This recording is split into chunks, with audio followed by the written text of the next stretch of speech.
Right, Andrew? I feel like I've been playing this song for the. I mean, it's like one of Radiohead's biggest songs. I just feel like Jack tweeting that yesterday. That was like, he obviously doesn't watch the live streams, but what are the chances that he just tweets out a direct link to this song? And we've been listening to it. I learned it on piano.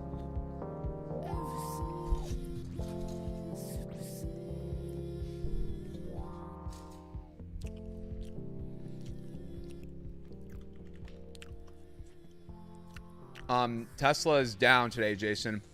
It's at 975. Down 2%. All good. Made in a Kai Bowl? Nice. After you played it, I learned it on piano? Nice. Oh, I was playing it again. What's your favorite Radiohead song? Probably that or Idiotech.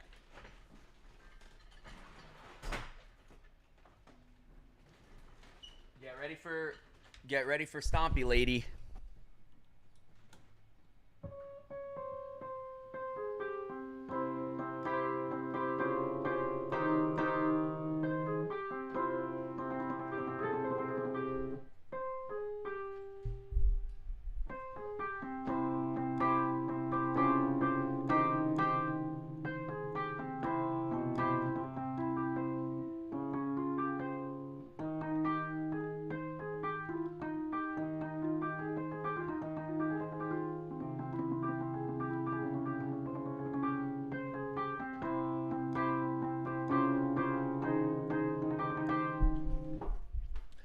That song kicks fucking ass. We got some Stompers in the chat. Knives Out is a good tune.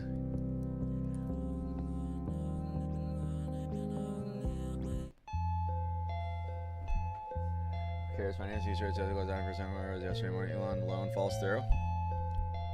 Well, that sucks.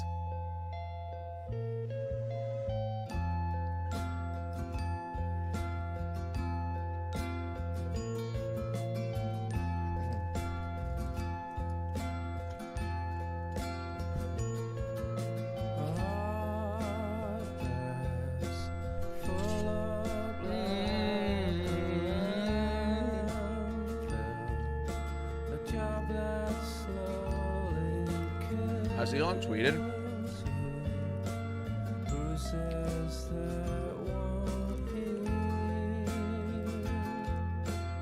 Wow.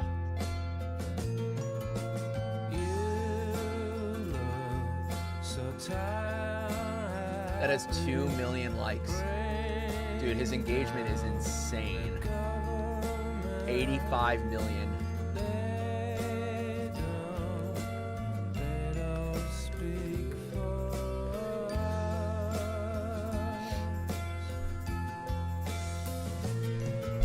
I gotta clean my mouse pad again. This is buns. Oh, this is definitely first charge now.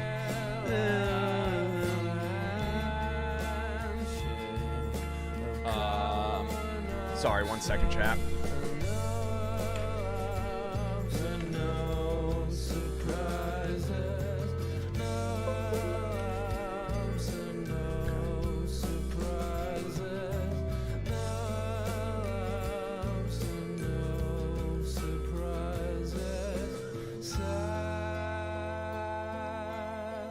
Wow. He's going to pass Ariana. I mean, his growth on Twitter is insane. I remember when he was at like 40 or 50 million. Yeah, I mean, he'll be in the top 5. Like, he's gaining, you know, I don't know that Katy Perry or Rihanna are still gaining, you know, at the rate that he is. Crazy. Should we play Wordle? What's up? Do I like Muse? I've never heard of them before.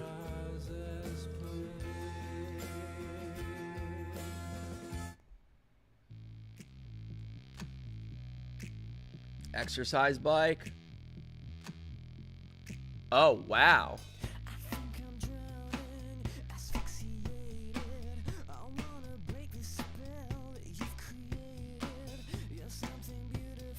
All right, looks like we're going to have a guest on today's stream. Yeah, Jason, my friend texted me. He got it in 1.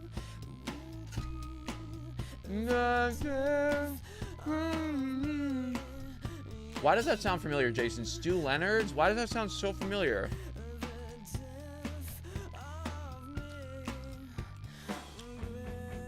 It sounds really familiar, Jason.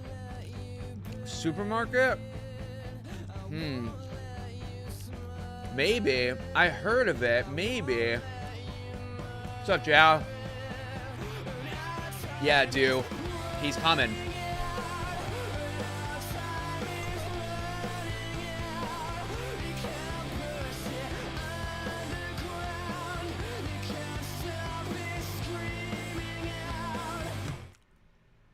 Is there a way to, like, track Twitter followers over time? Social Blade?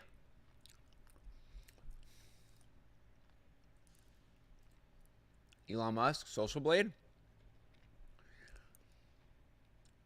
Yeah, I mean, he's gained 5 million.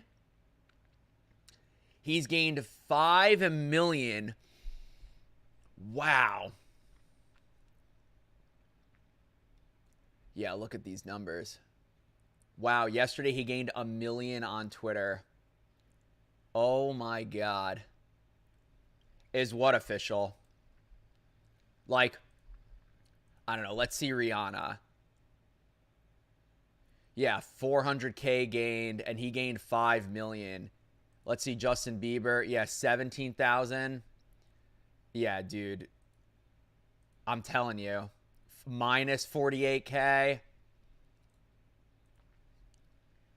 396. Dude, Elon gained 5. He gained 1 million followers on Twitter yesterday. Why buy Twitter followers when you could just buy Twitter? Hey, man. How are you doing? Hope you have a great day. Thanks, Vanished Ire. You too. Techno King, exactly. All right, Thomas is on his way. You guys are about to have your fucking minds blown.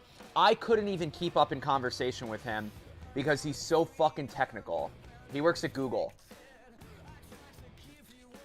He's really fucking cool. And he has a British accent, which is awesome. Wow, Janina. Thomas Hanks, I wish. No. Thomas Shadwell. Wow. Griffin, I would say, hop on the treadmill. Pump that hard, brother. Should Twitter be a public regulated platform?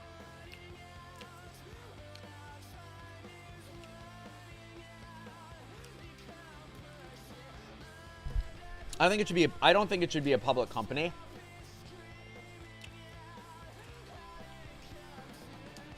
In the same way that Wikipedia is a foundation, Joe. I really resonated with what Jack said last night.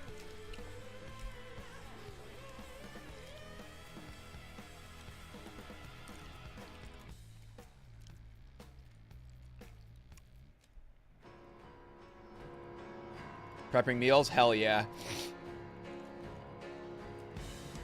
Thank you, David.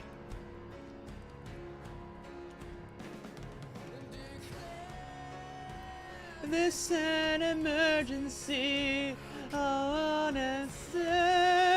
Whoever asked if I like Muse, of course.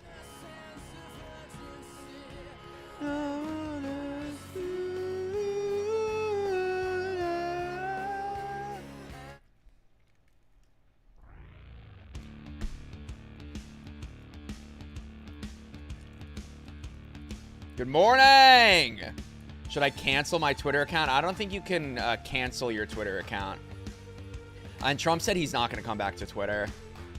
Ready for our shares to be diluted before they're bought from us? I mean, yeah, I hope the new album doesn't suck. Sam, I followed you on Twitter. Nice. Let's ride in the city today. Von Miranda. Where'd you go if you didn't want to use exactly? Yeah, where would you go? But your takes were so bad that I unfollowed. Hamilton Keener, it's all good, man. It's all good. We don't have to agree on everything, you know? Like just because I think something doesn't mean you have to think the same thing. You know, if you unfollow me on Twitter, it's all good. The Verge made an article I saw has like 8,000 retweets. Twitter shouldn't be ownable, has some serious all capitalism is theft. Yeah. Yeah, I mean, look, everyone's going to have their differentiating opinions. I just think that Twitter, as like what Jack said, as a global consciousness, like I've always thought of Twitter as just like this sort of like, you know, town square in a sense. And yes, there's only 300 million users and there's 7 billion people in the world and blah, blah, blah. But like, there's a reason why, like, you know, politicians use Twitter. It's a very powerful platform. But Joe, to answer your question, there should definitely be regulations in place. I don't think it should be, I mean, it's not going to be anymore a publicly traded company. I think the purpose that Twitter serves is like an online, global, instant, interconnected communication system. And all capitalism and theft is a pretty freaking communist statement. I forgot to tell you, I'm seeing Red Hot Chili Peppers. Wow. Wow. Wow, Nick. Nick, please report back on Monday, Nick, after that show. Social media is pissed they might lose their only control over social conversation. YouTube, this news anchor saying we are the ones that should tell people how to think in reference to Elon. Top Twitter account. Yeah, I have top Twitter accounts right here. Like, I wish you could, can I view more? No, I want to just sort this. Like, I want another column here that's like gaining per day. Look at how many tweets Trump has. Comparison to like Taylor Swift. Crazy. But he is banned, so, right? Is it accessible? Yeah. Suspended. Not banned. Suspended? Is there a difference? But yeah. Like, who else? YouTube, Kim Kardashian, is she gaining? 400,000 gained. Justin Timberlake, what is he gaining? 200K? Minus 36K. And then you just click Elon, and you're like, holy shit, this dude gained 1 million followers yesterday. The same stream is happening today, yes. I think that statement is meant to be intense. Capitalism can't really happen without stealing time or funds from someone. Good morning. He wants to bring his followers to Truth Socially, I saw. I'm joking with you, Sam. I woke up and chose to troll. Dude, it's all good, Hamilton. It's all good. It's all good. Look. There's like a lot of people that have disdain for billionaires, you know? And I have trouble understanding why. People are like, billionaires shouldn't exist. I was chatting with Samuel Stowe, who's a member of the channel, and he was saying billionaires shouldn't exist, blah blah blah. And I'm just like, but if you were a billionaire, what would you say? You know, and like the argument that people like to make is, you know, they're not doing good with their money. And it's like, but what about countries, you know, that are not the United States that give their citizens free healthcare and universal healthcare and like treat, you know, their actual like I don't know. It's easy to blame the government, right? It's easy to blame billionaires. It's easy to just like take a shit on people when they're successful, but there's just like this growing disdain for billionaires.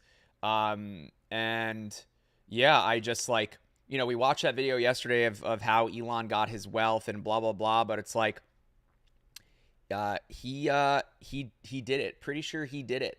Pretty sure he's, you know, him and his inventions and creations are bettering humanity. I agree that him calling that the soccer coach or whatever, him calling him a pedophile, that's just like such a low, that's just like that feels like a YouTube troll comment, you know, where you're just like, you fucking pedo, and just like, Elon, chill, dude, chill. Like when you were in college and your friends were drunk and having a fight and just calling each other bad names, just like, chill, guys. Like, just fucking name calling is so immature. So like I understand somewhat, but you know, like he, you know, doesn't pay his taxes, does pay his taxes. Pretty sure he paid what, 11 billion in taxes. Like, I don't know. Do you listen to Sum 41?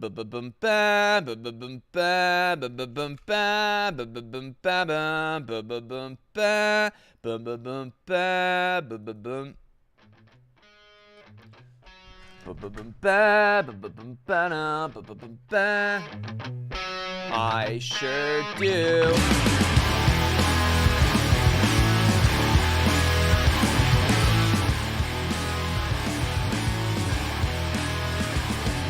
Storming through the party like my name was El Nino, and I'm hanging out, drinking in the back of an El Camino. As a kid, was this kid, and no one knew me by name. Trust my own house party, cause nobody came.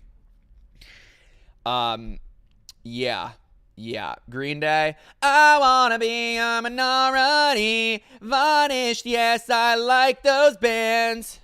Yeah. So later today, 5 p.m. Eastern. 5 p.m. Eastern. David, thank you for reminding me. I will go to YouTube. I will see if it shows up. Oh my God, I have the same headline as Phil DeFranco. His video is called Elon Musk bought Twitter. Now what? Wow. What is It's this? 6 million.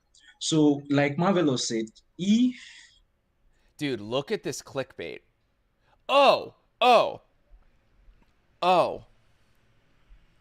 I want to be a minority. Colin, why are we, what's going on here with this comment here, Colin? What's happening?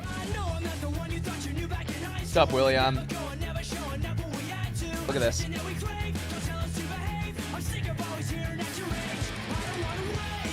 Colin, I think you clicked the wrong button, sir. Elon Musk, SpaceX and Tesla wants to buy 100,000 Bitcoin and pump the price. SpaceX 2022, big news. How are 6,000 people watching this? you have to understand that some people bought earlier than you did, and you have to know that these people will take profit at some point. How? The Is this percentage all spam? allocated Like, to someone tell me what this is. I got out of the water, hair dripped on the phone. Tito, sorry. My mods are drunk. how these things are these tokens are distributed, the emission, the minting, or the farming rates. Because let's take Bitcoin for Should I example, it report this? costs a lot to What is this? like To participate, you need to send to the contribution when we do. Yeah. Where do I send it? Give me the address. Where's the address? Bitcoin on And should I go here? x2musk.info? because you know William Hung. The ADD is this. This is the Canon 80D. And then this is the 1DX Mark II. But up here, this is the 80D. This is the Canon 1DX Mark II. Speaking of Canon, William Huang, did you guys know that Canon makes a fucking pass-through headset? What? Yeah. What in the hell is this? What is this? What is this? M-Real X1 Canon? Canon is making headsets? Excuse me? What the fuck is this, guys?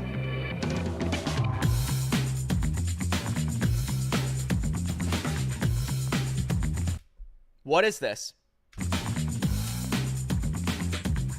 The virtual showroom updates your display. What'd you buy, It Jason? fuses real space and computer graphics precisely with the technology that recognizes space. About 2.5 times larger display area. Precise depiction ability to reproduce even the textural. Dude, you know what's Pog? 306, you know what's Pog? Is that the fucking screen flips up. Details. We'll show you.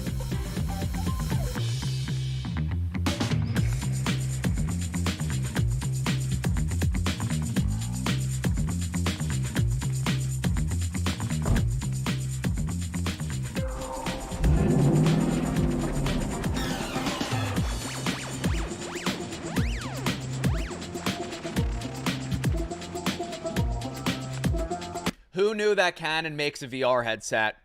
I did not. TJ. It makes your communication smooth. Look. Look at this. Look at this. Hold on, you can't see. Fuck. Look at that. Smooth by enabling sharing instinct-inspired But what's buns? What's buns and a half? Tethered, information. Boo, tomato, boo, tethered, which is boo. hard just on a computer screen. Look at that. What the fuck? Sharing instinct-inspired information, which I gotta watch this at fucking half speed. Here we go. Ready? Or no, that's way too slow. Half speed. is hard just on a computer Wazunk! What the fuck? Yo, let me just put my visor down. What? screen. You can verify your product as if you were checking it physically. What's up, Aaron? For example, knowing each other's standing position. Dude, or Canon makes a mixed reality headset. What the literal freaking F? feeling the size of the subject with Yeah, your Griffin, hands. it's Canon Japan. It's not even on Canon's main channel. Comments are turned off. It's all in Japanese. Apparently it costs like 10 grand. I'm Compact, just like, I lightweight, want and it. comfortable. High-quality verification procedures are achieved with a system that emphasizes practicality. Yeah, Eric, I hear you.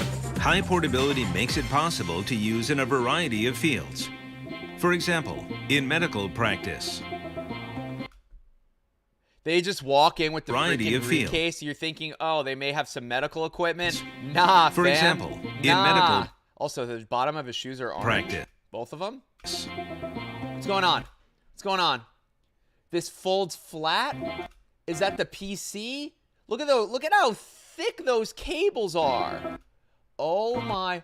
Oh my. I want it. Look at how small it is too. Dude. Dude, wait. They never show the inside. Wow. You can share the 3D model created from the patient's diagnostic images in real time. Making surgical plans and training in a highly realistic simulated environment becomes possible. With just one idea, you can add spice to your usual. And then check this out. There's like a viewing mode. This thing's got like a fucking half steering wheel boomerang type Lounge. thing. Of course, it's tethered, but look at this. Simply replace a handheld to make it handy for short viewing. A handheld to make it handy. You can hold it in your hands and adapt it to the scene. Easy. Luther, I expect you to give us the full fucking download, all right? Canon Wizard, I need the full fucking and download. flexible. By feeding volumetric I know, right? 306. data into Emreal, you can turn an empty space HP Reverb 2. into a magnificent headset? concert hall.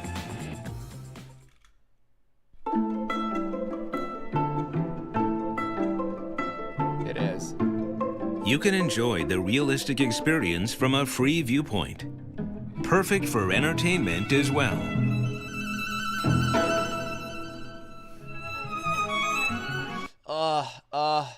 It kills me. It kills me. I like this though. That light bar.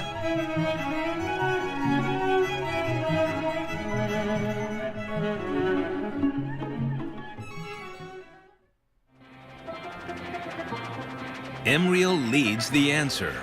Get ahead with Emreal. Yeah, I'd like to. Emreal X1. And that's it. Emreal XR. Let's see what we got here. Creates feelings of being there. Full scale. Yup. Yup. Just tell me how to buy it. Just tell me. Just tell me how to buy it. And then there's this, you were saying, the HP Reverb 2. Next level immersion, hyper-realistic VR, developed in collaboration with Valve and Microsoft, our breakthrough VR headset. Interesting. How much is this? 2,000? Oh, wow. 450. In stock? Yeah, but it's tethered, right? Of course it is. Ah, it's tethered. Where's the technological specifications? Where's accessory specs? It's minimum requirements. How about you just tell me, dude,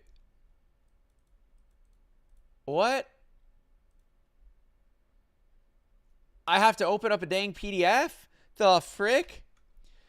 1920 by 2160 per eye. Wow. Suppose he's 38 grand? When I hear of HP, I think of 30 printer. Yeah. Sony's going vertical syringes with their camera department. The Nets got swept. Wow. Every tech company is going to try to get from the VR world. Not a surprise. Also pair. Yes. Yes. Yes. Where's the photography tie-in? They have that. They have that like dual lens. Can I call Uber? Good afternoon, Tim. Luther, I'll be waiting. Wait, so is this just another picture? Okay, 2160 by 2160 per eye. Okay. 6-meter cable. Yep. Improved tracking below the waist with 30% more vertical coverage. Okay. That's it?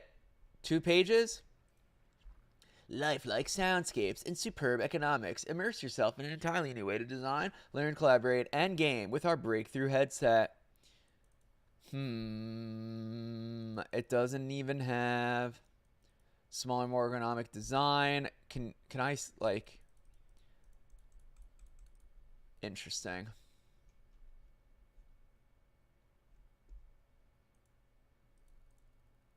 It's like a bulkier Oculus. Excuse me, Meta Quest. It's like a bulkier Meta Quest. Omnicept? Jabra? HP owns Jabra? What the fuck is this? What the heck is this? Specs? Heart rate? Eye tracking and pupillometry sensor?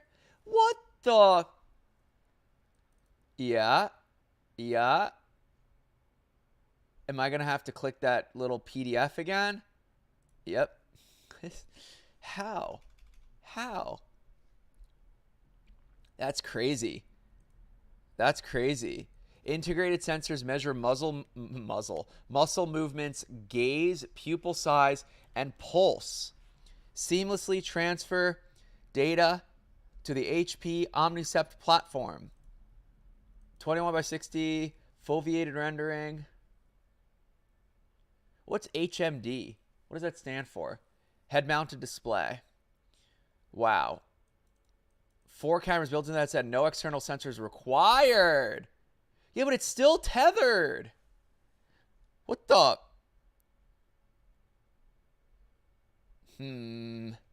Damn, I don't know anyone that has one of these. Like, straight up. HP makes headsets. Wild. Wild. But this. Translate for me. Dude, the tethers. Commitment to small size and lightweight. In order to use it in my daily work, I thought it was important to make this product. Is this written in the first person? What the? What? 2 styles to choose from. The viewing one or the handheld or head mounted. Fits you too. Spreading communication. Spread business scene. I know it's translated. Huh. Okay, so this is 1920 by 2160 per eye. 120 hertz. It runs Windows 10. Wait, supported system record. So it runs on Windows 10. Excuse me? You need that much power? You need a Quadro? Okay. Let's see what's going on the Twitterverse today. Twitterverse, Metaverse. This is just so weird to see, like, Elon news. Wow. Has no idea how much data it ultimately collects on its users, cannot control where all the data goes, ultimately does not know what happens with it. Nice. Whoa. He's a great follow, by the way, Wario64. He tweets, like, deals. Should we play Wordle?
Don't count on me. How the fuck? What? What? No shot. No shot. What? Nothing. How? How? I'm stunned. I'm stunned. I'm stunned. I can't believe this. Oh, the Spotify thing works again. Dude, what? I got Wordle in one? I guess heist all the time. Dude, yes, brain exactly. Brain in a bat, yes. Dude, what? And I spelt it wrong first, too.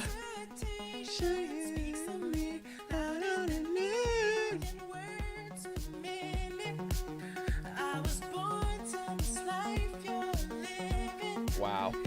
I'm just going to leave this on the screen. WTF is right, Veritas.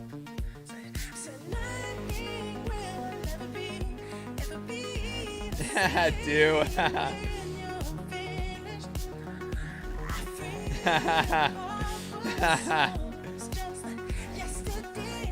Wow, Ryan. Wow, Ryan. I'm just reading your comments. Yo, chat. Thomas is coming here. Thomas texted me that he's on the way. So we will have a guest on the live stream. I only have one microphone. And it gets a little tight in this like corner of the room because the desk is here. But I'm going to have Thomas come talk to you guys about security. Ask him whatever you want. But He is one of the smartest people that I know. He was on the security team at Twitch for 6 years. I'll let him give you his backstory, but this is a chance to, just have some semblance of an understanding of security. He also found a pretty incredible iCloud bug. He hacked iCloud. And you're thinking, Sam, no, you can't hack. Yes, you motherfucking can. And he did it. And he will explain how he did it. But yeah, so Thomas is on his way. And then later at 5 o'clock, I am being interviewed on Sammy's channel. Sammy is in high school, so Sammy can't watch the streams. I'm going to call him Sammy because my name's Sam. But he's interviewed Renee Ritchie, which is cool. Sammy, superstar. Here's the link. I would love to see you all there. Set the tone, you can't hack a cloud. In a world, word, same for, is the word, yes. Try for the first time, same thing, and it was right. Yes, CMOS, yes. Fellow Thomas. Whoa, TJ, your name's Thomas, nothing is secure anymore. David Pierce is back at The Verge. Oh, Daniel, you're going to make me pull up the receipts, Daniel. I'm just leaving this Wordle on the screen, by the way.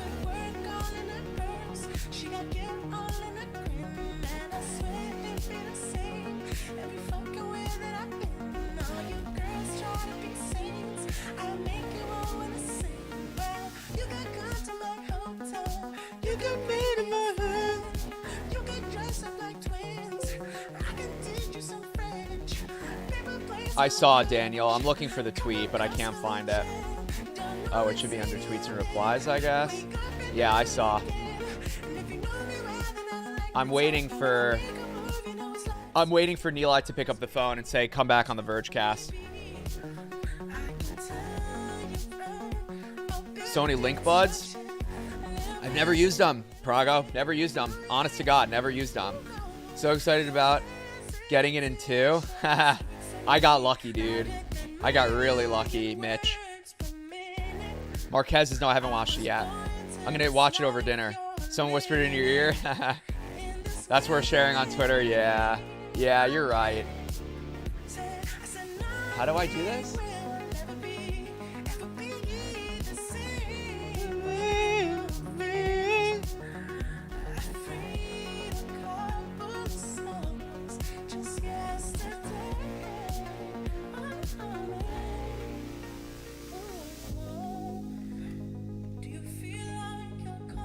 Why is it asterisked?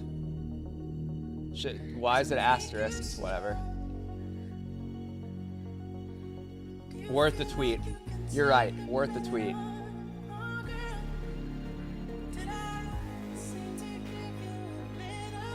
Haha.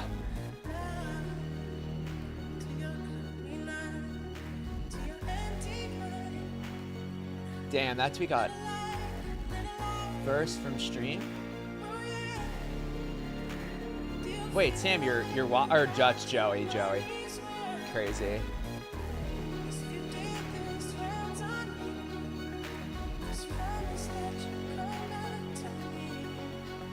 This is crazy. I love Canon. I use Canon cameras. I've been using Canon cameras. I bought my first, I guess it is a DSLR. I bought my first DSLR, Canon T2i, in 2009. It's now 2022. I've been a Canon fan, user, customer for over 10 years. And like, I spent $2,400 on a Magic Leap. I don't fucking use it. And now I'm like, damn, I just want to try this. I just want to see. But it's like, F. This thread. I'll read it to you guys so you can see what he said. So I'll put on the song too. And as soon as Thomas gets here, we're changing gears. Everything in its right place. It's just such like a mysterious, ominous, warm. David, what key is this in, Mr. Perry? Okay. So he tweets this title link, okay? I love Twitter. Twitter is the closest thing we have to a global consciousness. The idea and service is all that matters to me. and I will do whatever it takes to protect both. Twitter as a company has always been my sole issue and my biggest regret. Hear that? Making Twitter a company is his biggest regret. Regret. It has been owned by Wall Street and the ad model. Taking it back from Wall Street is the correct first step. This is like the redemption arc. In principle, I don't believe anyone should own or run Twitter. It wants to be a public good at a protocol level, like your water and electricity, not a company. Solving for the problem of it being a company, however, Elon is the singular solution I trust. I trust his mission to extend the light of consciousness. Elon's goal of creating a platform that is maximally trusted and broadly inclusive is the right one. This is Paraga's goal, who is now the CEO of Twitter, and why I chose him. Thank you both for getting the company out of an impossible situation. This is the right path. I believe it with all my heart. I'm so happy Twitter will continue to serve the public conversation around the world and into the stars. And Justin works at Twitter. Yep. We'll see. I think Jack's going to come back. I think Jack will come back to Twitter. Has always been, yep. In its right place. I can't speak. The song is depressing. I love it. Hello, Sam. How are you today? I'm doing great, Joey. If only I could buy YouTube next. Imagine. Crazy Dream, Tom Mish. Loyal. Crazy Dream. Crazy Dream, Tom Mish.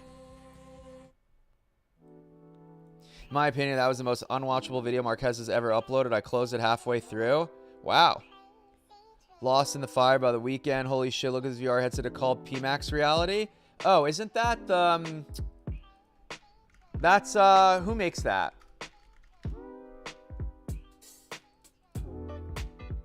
And as I wake up from this crazy dream, Mystery Box? Sorry, this company's selling... Dude, this just looks like spam.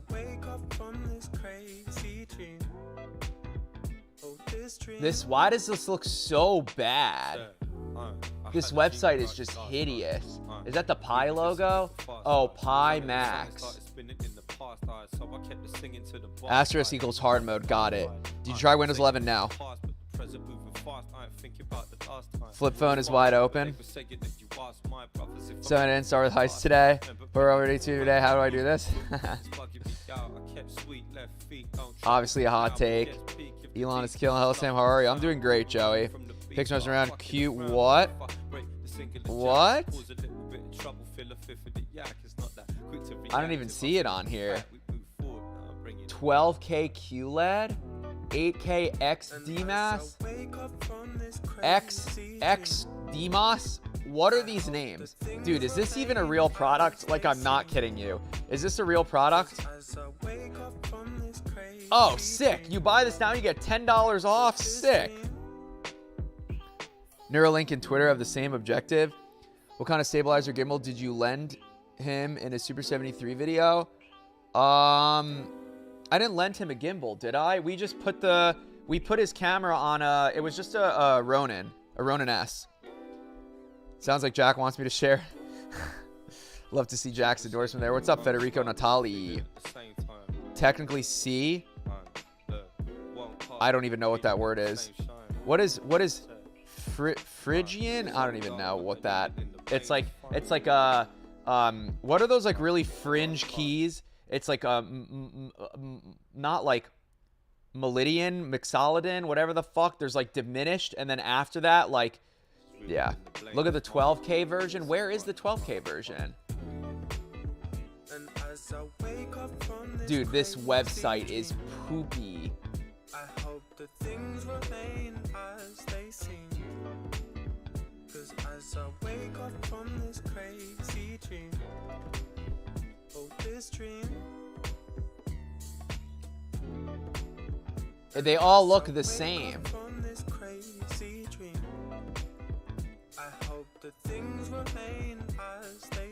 Dude, this is just horrible experience. Crowning on that apostrophe bothers me. Oh.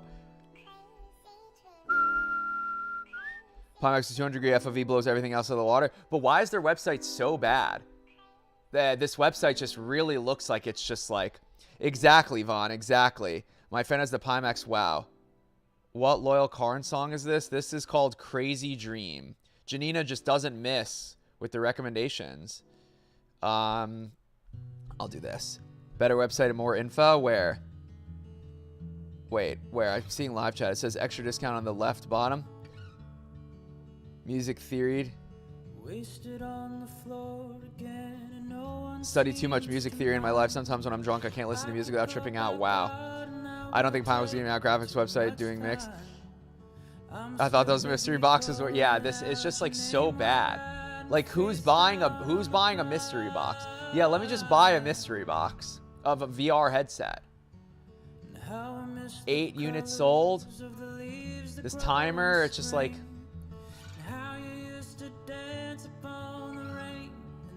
Also, am I control zeroed? Yeah. Oh, man, it's just built on mobile. Built for mobile. Choose your headset. What is this?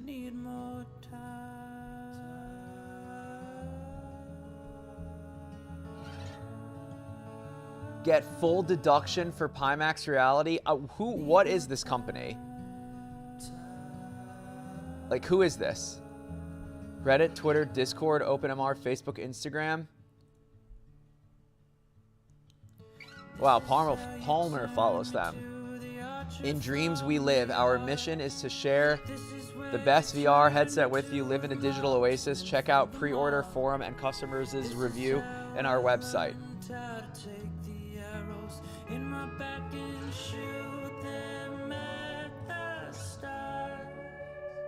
Holy shit. What the fuck is this?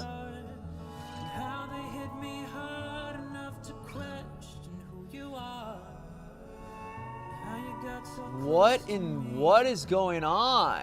Brain interfaces?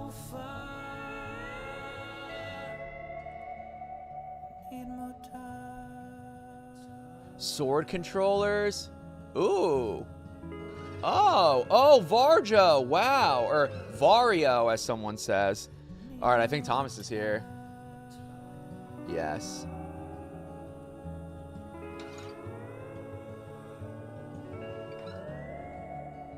Man, I'm stoked. I gotta pull up a chair.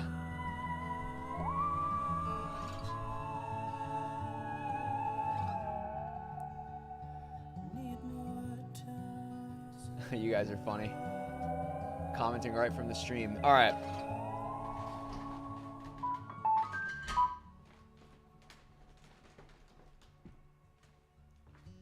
Shrapnel of my faith in you is cutting through my skin. Somewhere in the mess around my body begins, and I don't see an end to this. So I will know where to fly.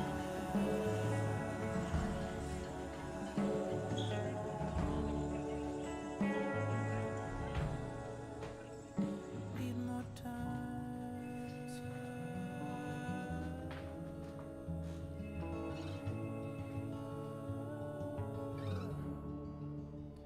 Need more time. Need more time.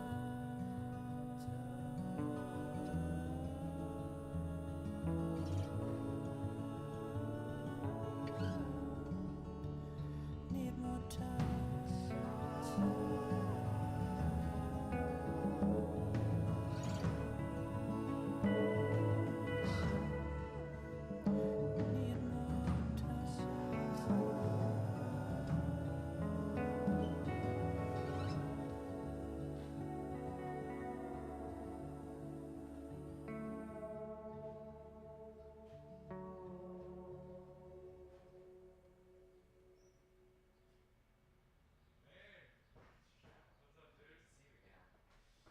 I'm live on YouTube. We are ready to go. Reluctantly crouched at the starting line. Engines. I know, yeah, no, it doesn't. Time. The green light flashes. The flags go up. Okay. Let me see if I can I'll do this. And then I will change, you can just put your shit wherever. maybe get this like this so we can have more focusing abilities. Okay. Does Casey hit you up whenever he returns to NYC? Who's Casey? Never heard of that guy in my life. Jerry, remember when you used to just come in here and ask Elon or Zuck? Remember that? That wasn't so long ago, was it? All right, I'll leave the chat here. Ladies and gentlemen, Thomas Shadwell! Woo! Wow, this is fucking awesome. I kind of hyped you up a little bit. Really? Just a little bit. Let me close this. By the way, I have this fucking street cam going. Nice. Isn't that cool? They would have seen me outside. What's that? They would have seen you outside. You outside? I crossed to the other side of the road to see if I could see you. Let me do this, and then I'll bring the mic closer, so you guys can hear Thomas. Yep, he looks like he hacks. Yeah, he does. He does. You're wearing the correct clothing. Yeah. You're just you dress the part. I dressed up for today. This is my uniform. Yeah, right. This is what you wear every damn day. Yeah. All right. That RX looking spicy back there. It sure is. Tell him good morning. All right, chat. Yeah, I guess, Thomas, we can just sort of start with, let me just close. Where's my Canon? This. You need something? You want a drink? Yeah, do you have a bottle of water I could have? A bottle of water? Absolutely. Yes, I do. No, the stream's mine now. I'll grab one for myself. Can we test out the Kappas in chat, please? Here you go. Thanks so much. You're welcome. All right, so Thomas and I have known each other on Twitter for, I don't know, 4, 5, 6 years, something like that. And I don't even know how to say his Twitter handle. And Thomas is a purveyor of memes. I don't know how. Well, I'm starting to understand how Thomas finds his memes, but you can ask Colin. Yeah, Colin. Sorry, fire alarm people. Nothing is secure in his studio. Exploit all the vulnerabilities. Thomas, wow. I mean, Thomas is capable of hacking things. But yeah, so Thomas and I met in real life for the first time in 2018 when Thomas worked at Twitch, but Thomas no longer works at Twitch. But Thomas, I guess, like, sort of introduce yourself. Where are you from? How did you get the job at Twitch? Oh, sure. And then you can sort of bring us up to the present, but, you know, So take it away. Yeah. Well, let's see. So I'm Thomas Shadwell. I started the security team at Twitch, is what I like to say. The actual story is a little more complicated. What actually happened was, man, when was this? Like, way back in 2013, I was playing, you remember Team Fortress 2, I suppose? Still super big, right? And a friend of mine, Luke, probably nobody remembers it, but, like, there was a big trading website, TF2 Outpost, for trading TF2 items and stuff.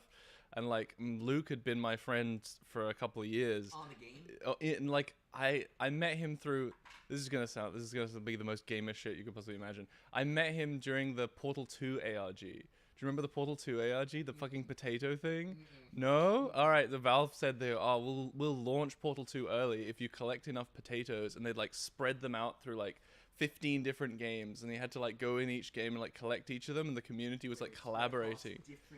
Yeah, so there was a whole pack of, like, 15 games, like, indie games and stuff, and you had to get all these potatoes, and the more potatoes the whole community got, the sooner they would release Portal 2. So anyway, I met Luke through that, right? Crazy story. And he launched this big TF2 trading website back in the day, and it was a lot of fun, and I helped out, and it's actually one of the ways I got my start in hacking was, you know, he was building out this website, and I don't know whether he dared me or I sort of dared myself, but I, like, had been reading about computer security at the time, and I found a bunch of vulnerabilities in the website. I remember in his website, which at this point had 500,000 users. Wow.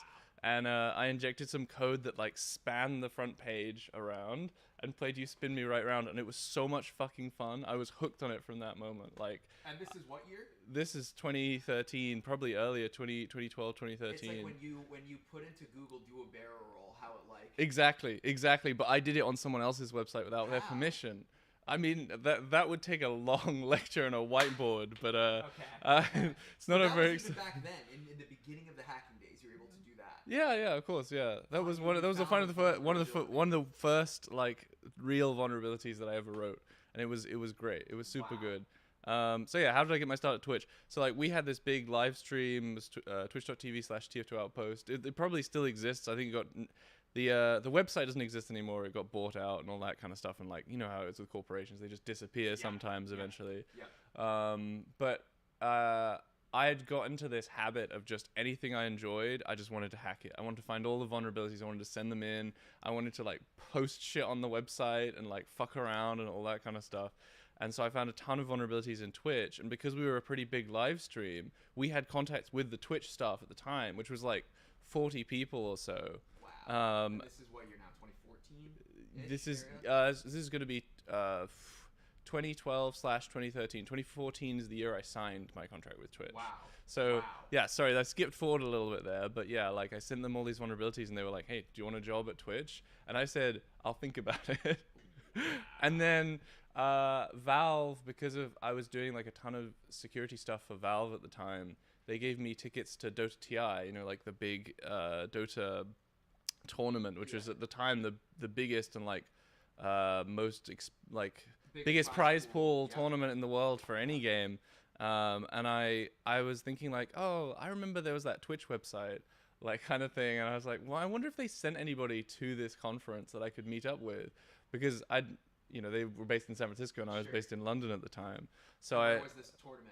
It was in Seattle. Okay. And I reached out and they were like, oh yeah, we've got people there. We'll send someone over. They'll like talk to you about stuff. It was the director of engineering for Twitch at the time. I had no idea. And I was just like talking to him about, the shit that I was writing and like all the security stuff, like stuff I was hacking. And they really liked me. I interviewed the next week. They flew me over to San Francisco the next week. I did my full 6 hours of interviews, a lot of which was like, how the hell did you do this to our website? And then, yeah, all in one day. And then, they can't hear you much because you're away from the mic. Oh, okay. We'll try this. Wait, Colin, can I just plug in another? Because I only have. Does the mix pre? Can I just plug in another microphone? All right, you keep talking. I'll go grab another microphone. Where was I in my story? Yeah, so I went for interview and yeah, I joined Twitch as their first like permanent security engineer, the first person on their security team. And then long and short of it, I had 6.5 years. I don't know how long it was, probably more than that. Yeah, but at what did Twitch. you, Thomas? What did you do at Twitch? So much, right? Like, it was great. You made the platform secure. Yeah, so many things. Because basically, if you can think of anything that would happen between 2014 and 2021 or no 2020, then I worked on it. Like, I was the only person working security for a good 4 years. Wow. So I was like working on all that stuff there. If you ever use Twitch extensions, that's my baby. I designed that.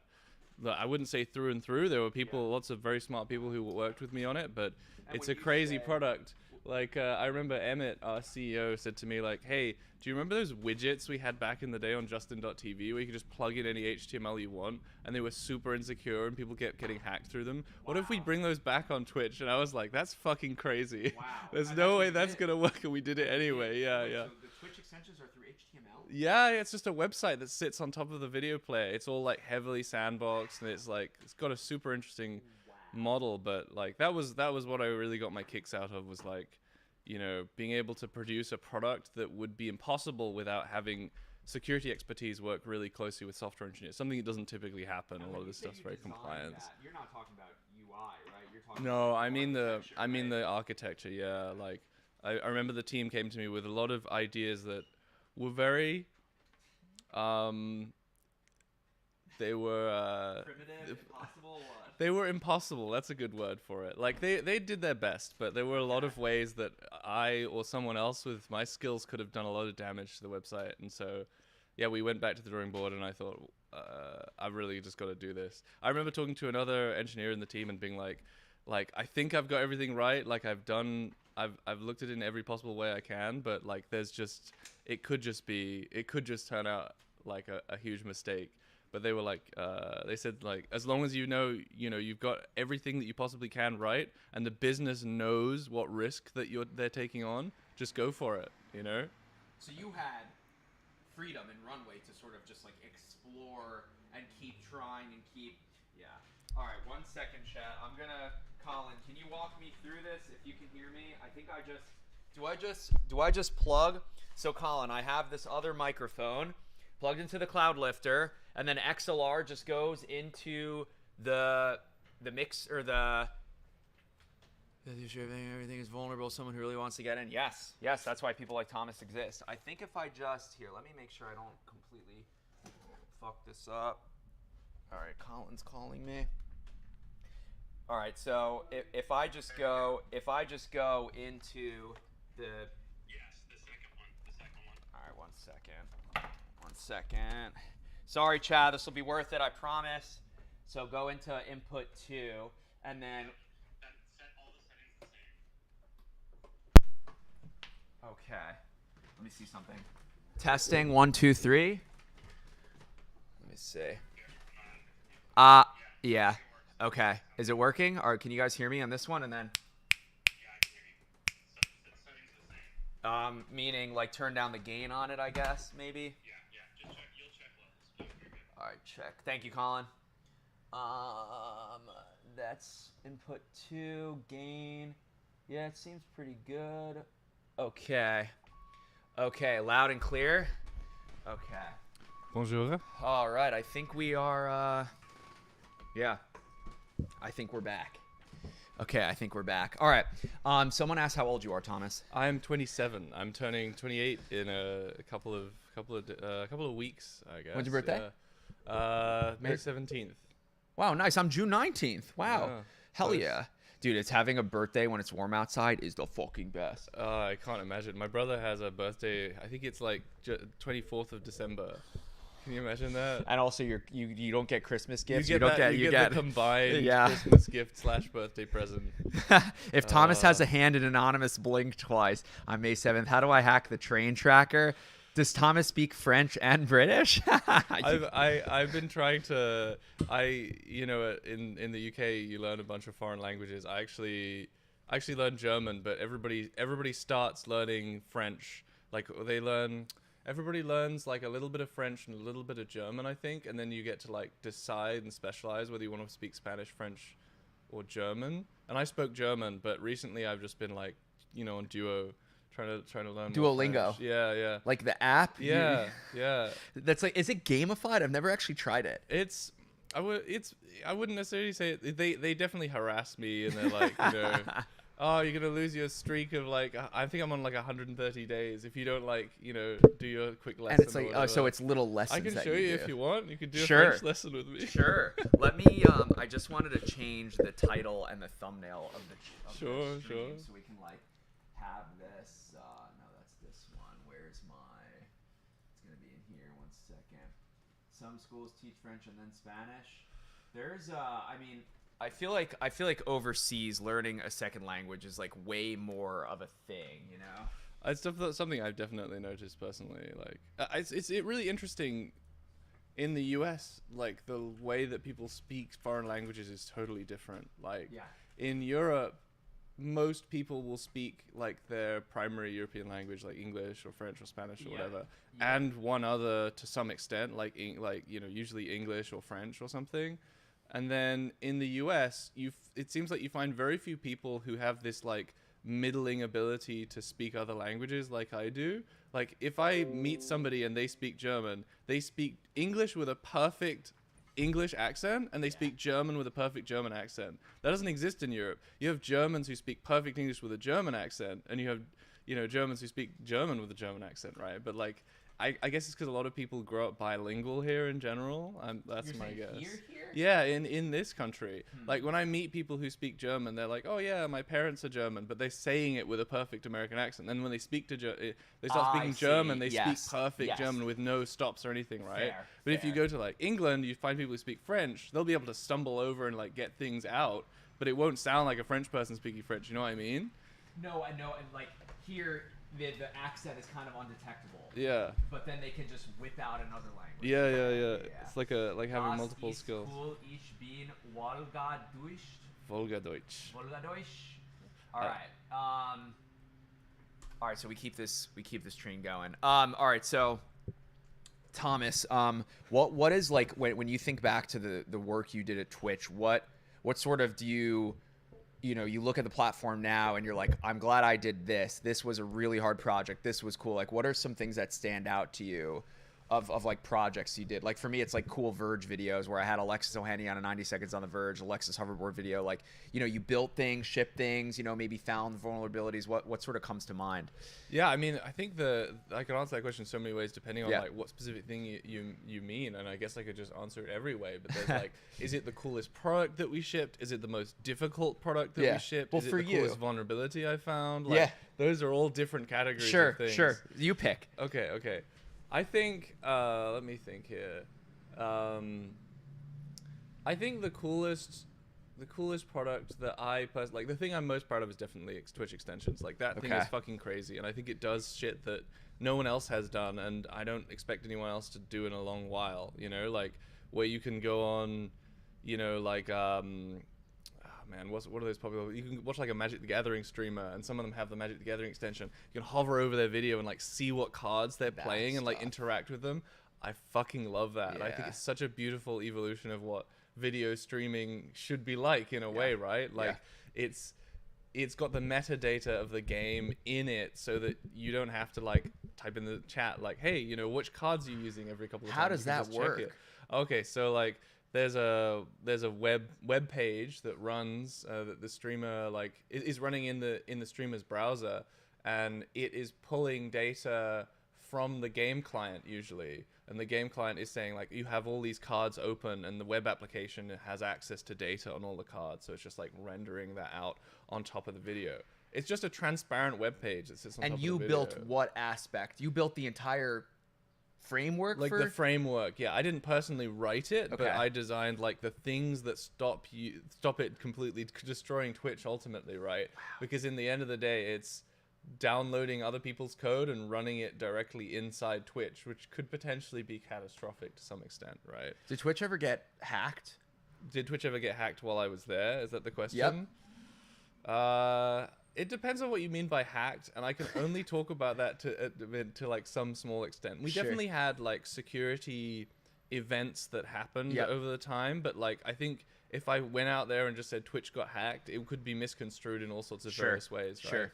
When you come up with a company the size of Twitch and that has so many different systems as Twitch, like what exactly hack means has a huge effect on the potential impact of that, right? Fair. I don't think Twitch Fair. has ever had any kind of catastrophic compromise that, you know, put our users in a really bad place or Yep. anything. But, you know, there's always little vulnerabilities here and there, and we paid people to report them to us. Twitch has a bug bounty program. I think it's still running, you know. Wow. So And then when you like an exploit is brought to your attention, Yeah. you were the guy that patches it and fixes it? I mean, in the early days, Yes, yeah, yes. absolutely. Yeah, I mean, And how do you don't have like a director or a boss that's like saying, yes, you're doing, like, how did you know how to do it the right way? Like, doing hacking and the patching and that kind of yeah, stuff? how do you know how to fix something that you like, you know? I think I'd had some experience writing software. Before I worked at Twitch, I did a bunch of, this is a very long story of my life basically, but like I had experience building software that I started off with, and so the mindset was always like, how do I prevent myself from being able to do this again? And you Right. just go from there, right? I think nobody ever exists in a vacuum, and you're just patching that kind of stuff. Sure. The best possible interaction is you come up with your best shot at trying to prevent it, Mm-hmm. and you talk to someone else who's like a regular software engineer, and you explain to them your theory of how you could do this compromise, how you could penetrate this system, and you ask what they think. Especially if they know the system really well, they usually love that kind of experience because it's like looking at something that they work with every day in a completely different way, right? You know, the whole process of hacking something is taking a system that exists and turning it on its head, using it in a different way that the people who wrote it didn't originally envisage, if that makes sense, right? Yes. But yeah, So it that's was your all that's just- your definition of hacking? Yeah. I guess so. Okay. when people think of the word hacker, what should they think about? I can tell you what I think about when I think of a hacker. It's just like a dude in a dark room with a computer, Yeah. terminals open, green Yeah. text with a bunch of they're writing code. Like, is hacking writing code? Right? Like, when you think of like hardware hacking, it's like you're soldering shit. But Yeah. but coding is like, yeah.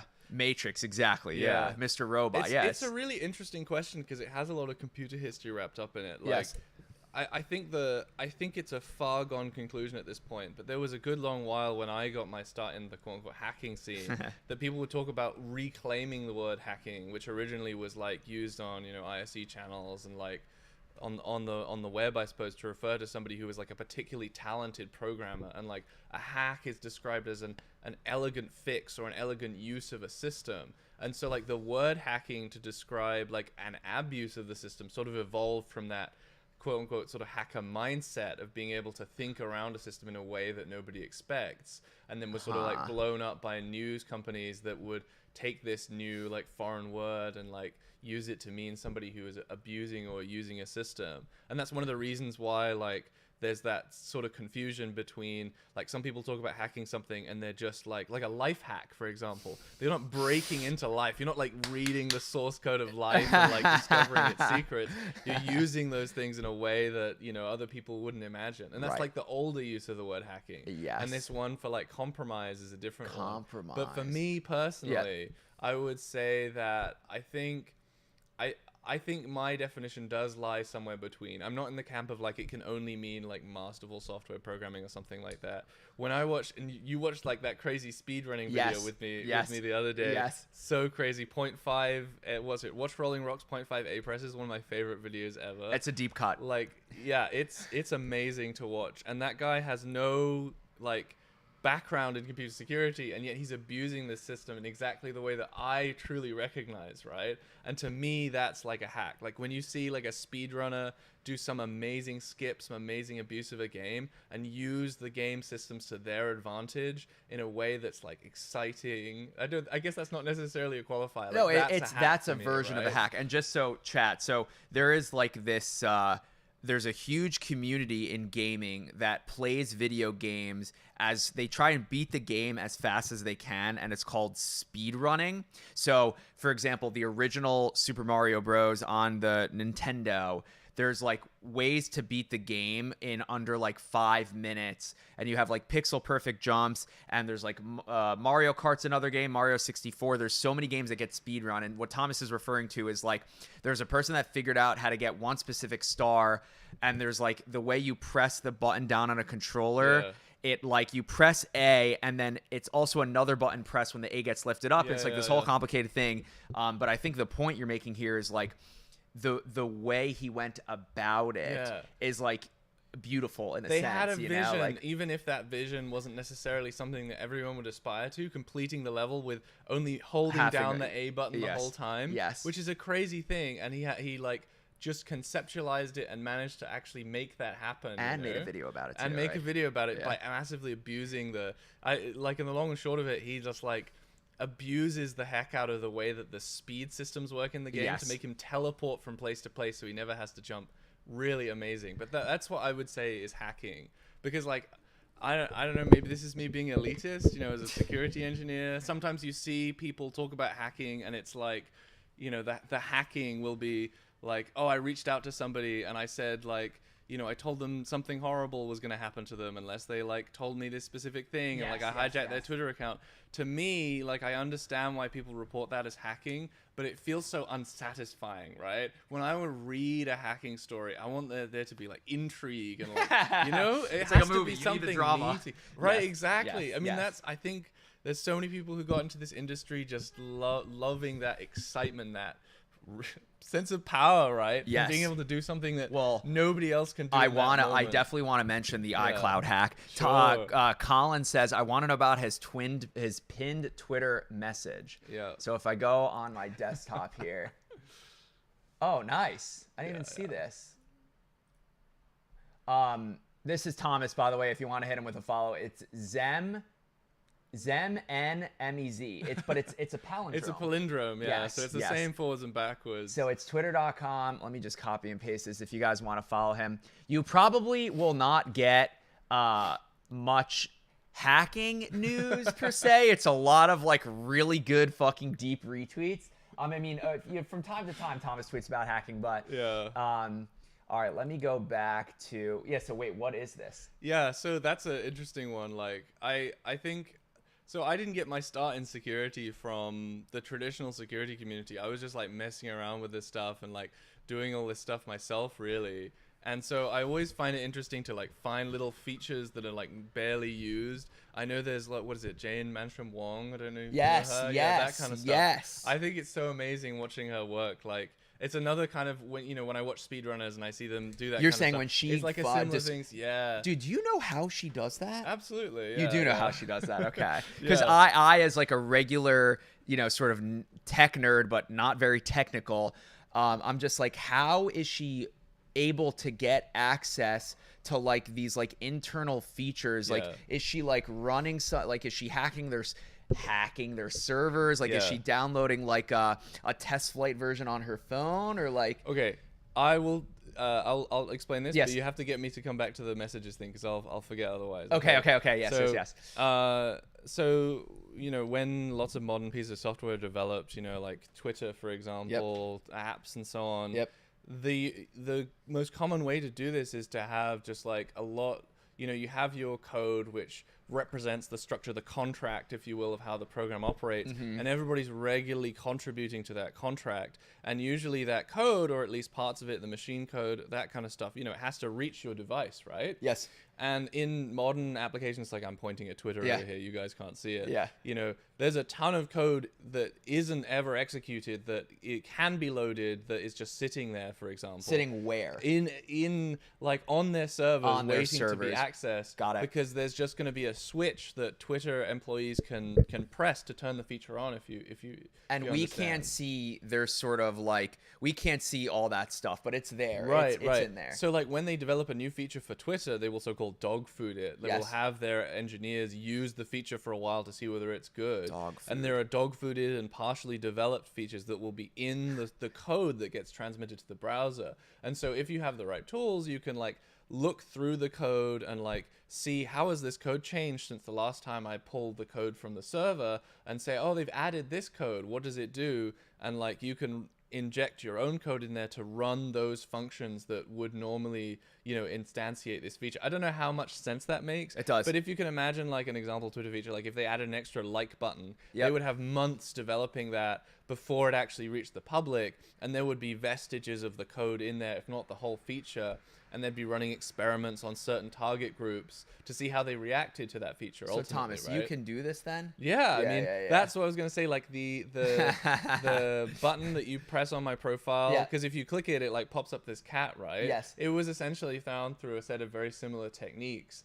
I'm trying to find. So think of what is exactly this is a happened silly here. question, but is that have you hacked Twitter? That's a good one, right? I think by my definition, it's on the lower scale of hacking for Right, sure. right. But It's not like you're, dude. Do you remember? I Yeah. thought about this the other day. Yeah. You came into my Twitch stream. Yeah. And gave yourself mod. Yeah, I remember that. Yeah. Is that, I guess, is like because you have access to all the internal yeah, tools. I had access to all the internal tools. Yeah. For those that, I think there's probably a few people in here. I think Colin, you were in the chat, but when no, you're good. This just goes right in here like this, and then that's just like the cover. But if you want to, I'm already breaking everything. No, here. no, you're good. You're good. This lifts up like So put this it like if that. you need to. Yeah, it's magnetic.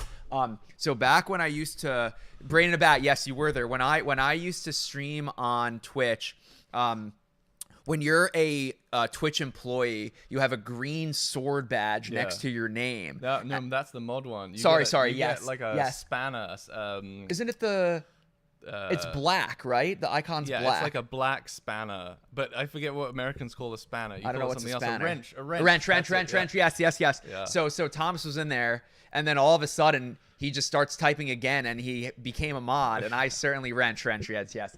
Tell us you did it without tools. Yeah, you don't need to hack anything. No, you can just everybody. So like, but you know, have admin tools. Yeah, I had admin tools. Yeah. I had access to a lot of systems that other people wouldn't, just because I'd been at Twitch for so long. And like back in the day, when I joined, it was just 80 people. Everybody had access to the back-end systems to be able to like fiddle with that kind of stuff. 80 people. Yeah. And then Twitch got bought by Amazon. And it blew up. By the time I left, there were well over 2,000 employees at Twitch. Whoa. Yeah, it was crazy. And an entire actual security team. Yeah, absolutely. I wasn't the only one. Yeah, I think there were a good there's like 14 Did or you so hire people them? in there. Indirectly in a way. Like Yeah. I never changed my role to be a manager, and Amazon's one of those countries that has very discrete like engineer versus management roles. So I was Interesting. like interviewing a lot of those people, and I was involved in the hiring process, but I wasn't the hiring manager. As the Right. I technical mean, term. you were the hacker. We got to go back to the Twitter thing that I was Oh talking yes, the about. button. Yes. So if there's a button on my Twitter profile, if you click it, Wow, it, Harry. like, immediately replies or appears to reply with Yes. an image of a cat like pushing around a fidget spinner. And Of course. I was just looking around for Twitter features that would be interesting to like abuse for the purpose of bug bounty. Abuse, or something. abuse. Basically, yeah. Mess to- around with. You know, we talked about we haven't actually talked about it in detail here, Yeah. but like we talked about it the other day, like the Apple ID vulnerability. Yes. If you want to read it before we talk about, I think we're going to talk about it later. Yes, You we can should Google definitely how talk to about hack it. Apple ID. I wrote a whole article on it. But like it's always fun looking for that kind of stuff. And I remember seeing someone. Like I think it was like a bot. I think it was a bot for like a brand. They created a link where if you clicked it, it like opened up a DM with them. Oh, and yeah. I thought that was fascinating. So I was like looking into the feature, and it sort of looks like the long and short of it is that Twitter seems to. They must have done a big business push to try and create this Twitter for Business feature. Yes. And one of those was like the idea Yes. of, you know, if you want to contact, say, Domino's Pizza support, they should be able to like print out their support hours when you click their DM, so you know that you're not going to get an instant response. So they built in this feature where you can send a message to somebody, but not really. You like, it's so-called a welcome message. Like when you open the DM with them, you see a message, but it hasn't really been transmitted by them. Twitter just sends it automatically. So this and is so something they built. Yeah. It's just a very Okay. little known feature. Okay. I talked to a friend because I didn't have access to Twitter for Business, but I talked because I was like accessing the systems directly without like any interface or something like that. Pardon me. And yeah, sorry. It's okay. I ate a whole bag of chips before I came here. That was your breakfast. Yeah. Sam, don't forget the question he set on you before that other question. Which one, Nick? So yeah, essentially it was a feature designed to like welcome people to a specific DM, and they also had this feature where if you clicked a link, so it was like, you know, let's say you complain about Domino's on Twitter, they can send you a link like, oh, I'm so sorry to hear about yes, that. get in you know, touch with click us. this to get in touch with us, and then it would like print out some message, you know, related to that. And essentially that's what it is. But I was hitting, you know, the systems that Twitter has to maintain that feature directly, set up a welcome message, Yep. and there's a link So in there you're that able gets to turned do it into yourself. a button. Yeah. So it's not an abuse of Twitter's system. I couldn't get any money for it, but it is an interesting like surprise that people get, right? And I think those kind of like edge cases, you know, those edge cases of where people expect features to be used are where you find the vulnerabilities at the end of the day. And you end up with a whole bunch of things that don't turn into vulnerabilities, but are just really funny, interesting things that happen, right? So these, like what Jane does, Yeah. is those aren't vulnerabilities. But the thing is, she necessarily, right? has reported security vulnerabilities as well. Okay. And she's talked about not necessarily like doing it full time or anything, but the process that she does is very similar to what I do when I find vulnerabilities. Yep. It's just that she like hasn't, I guess, so much specialized in finding things that are exploitable as much as finding things that, you know, she's not supposed to see necessarily, which is like part of the story. Yes, right? but she also can sort of speak this hacker language because Yeah. she's able to uncover this Right, stuff. right. Yeah. She I uses similar see. techniques, but she uses them to different ends at the end of the day. Right. What was the question? I don't know, Nick. I He's saying there was a question in chat. Let me see. Question for Thomas: has he seen Seth Bling's? Super Mario Brothers injected code. Yes, I absolutely have seen that. Those are like some of my favorite. Have you seen these kind of things? No, they call No. them. What do they call them? They call them ACE. I heard this acronym recently.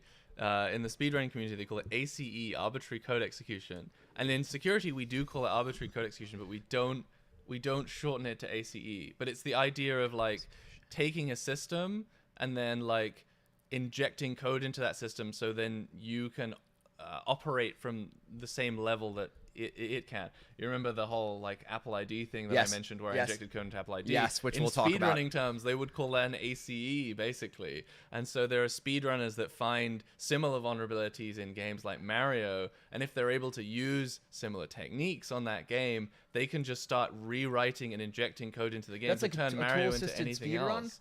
Or It's no? yeah, usually it's a tool assisted thing. So there's like the Super Mario one that they're referring to.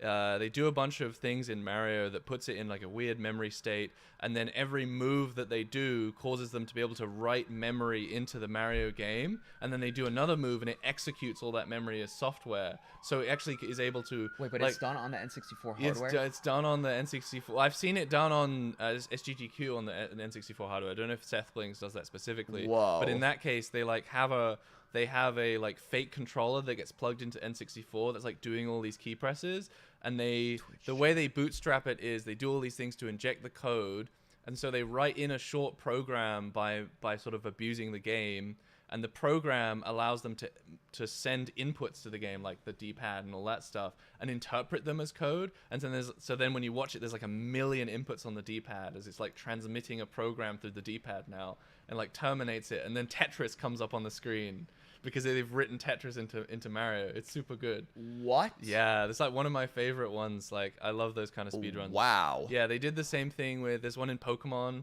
to do with like moving Pokemon around boxes and stuff. I've seen that. Yeah. I've seen that because it like they break down how much RAM or Yeah. like, and they're Yeah. able to like make Pokemon appear in certain places. Yeah. I think it's such an Wow. interesting, those kind of vulnerabilities, Wow. like, I think they're so interesting to talk about to people who don't have a security background because they're really intuitive in a way. It's like, we talk about like bounds checks, and people say like, when you type your name in, you've got a certain amount of space allocated for your name, like 10 characters or something. Yes. If they forget to check that your thing is less than 10 characters, when you keep typing, it starts writing into other parts of memory, and you can overwrite other things that the game or the computer is remembering, and then eventually you can start writing extra code into the game, and that's the Have you AC. ever done like hacking like games like this or no? I wish, like, the thing is, my expertise is mostly in like high level protocol security, like the way that you log into websites and stuff, and like web security and that kind of thing.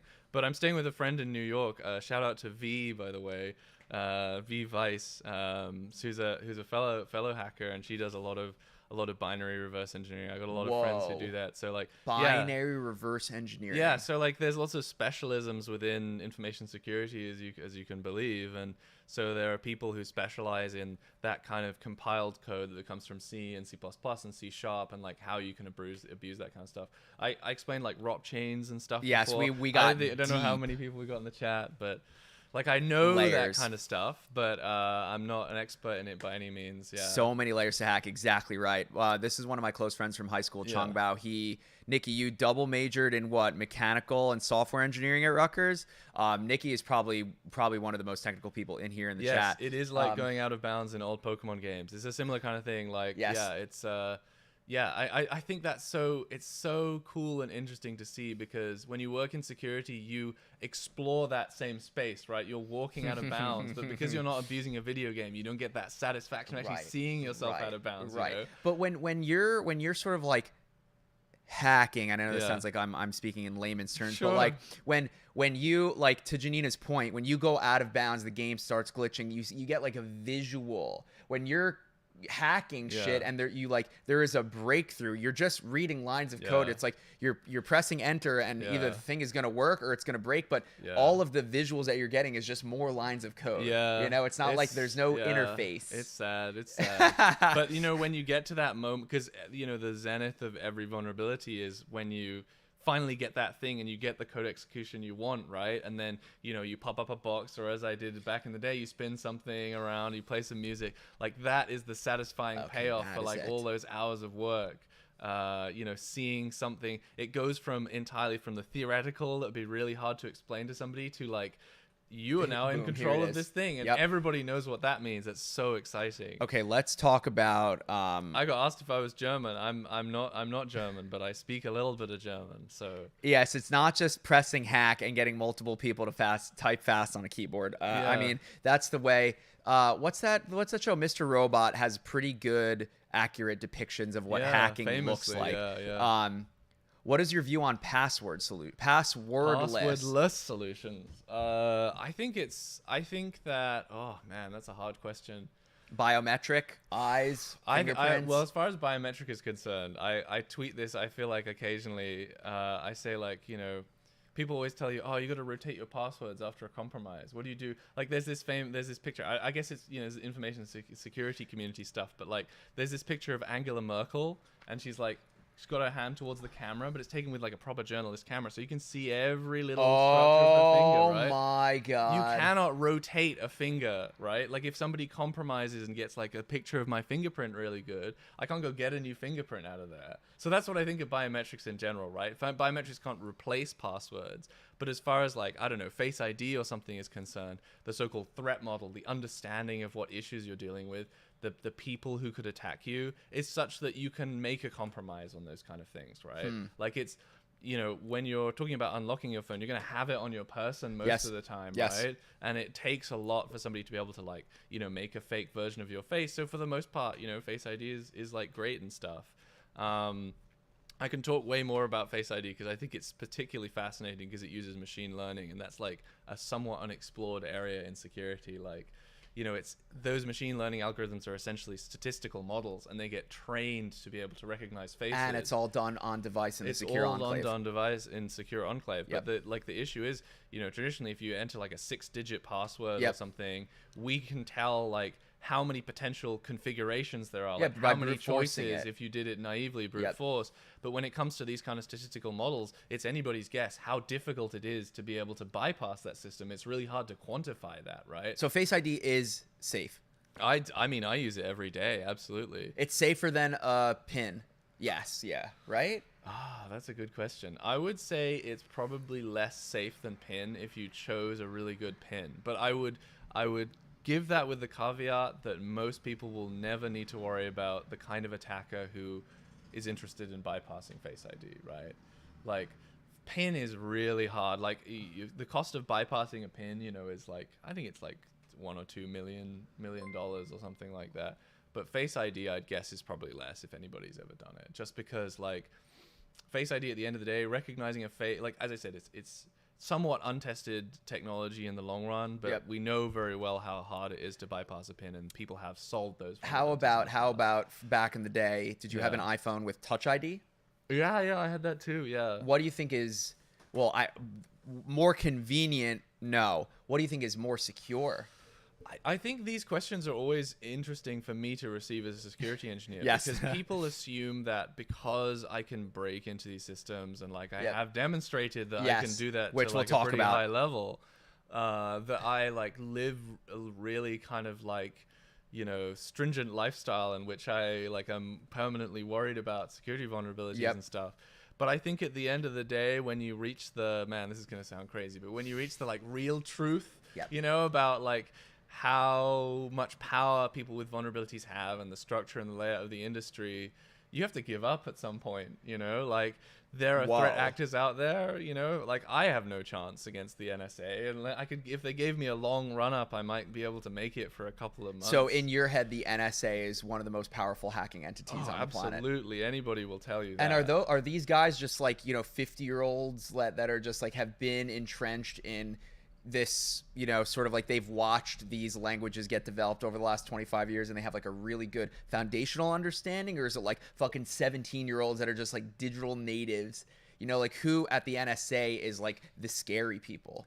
Trying to think of a way I can answer that question without breaking any laws. Okay, so then don't. No, I don't think I would be like, I don't think I'd be making any mistakes to say that there's a mix of both. Like, yeah, that's what I thought.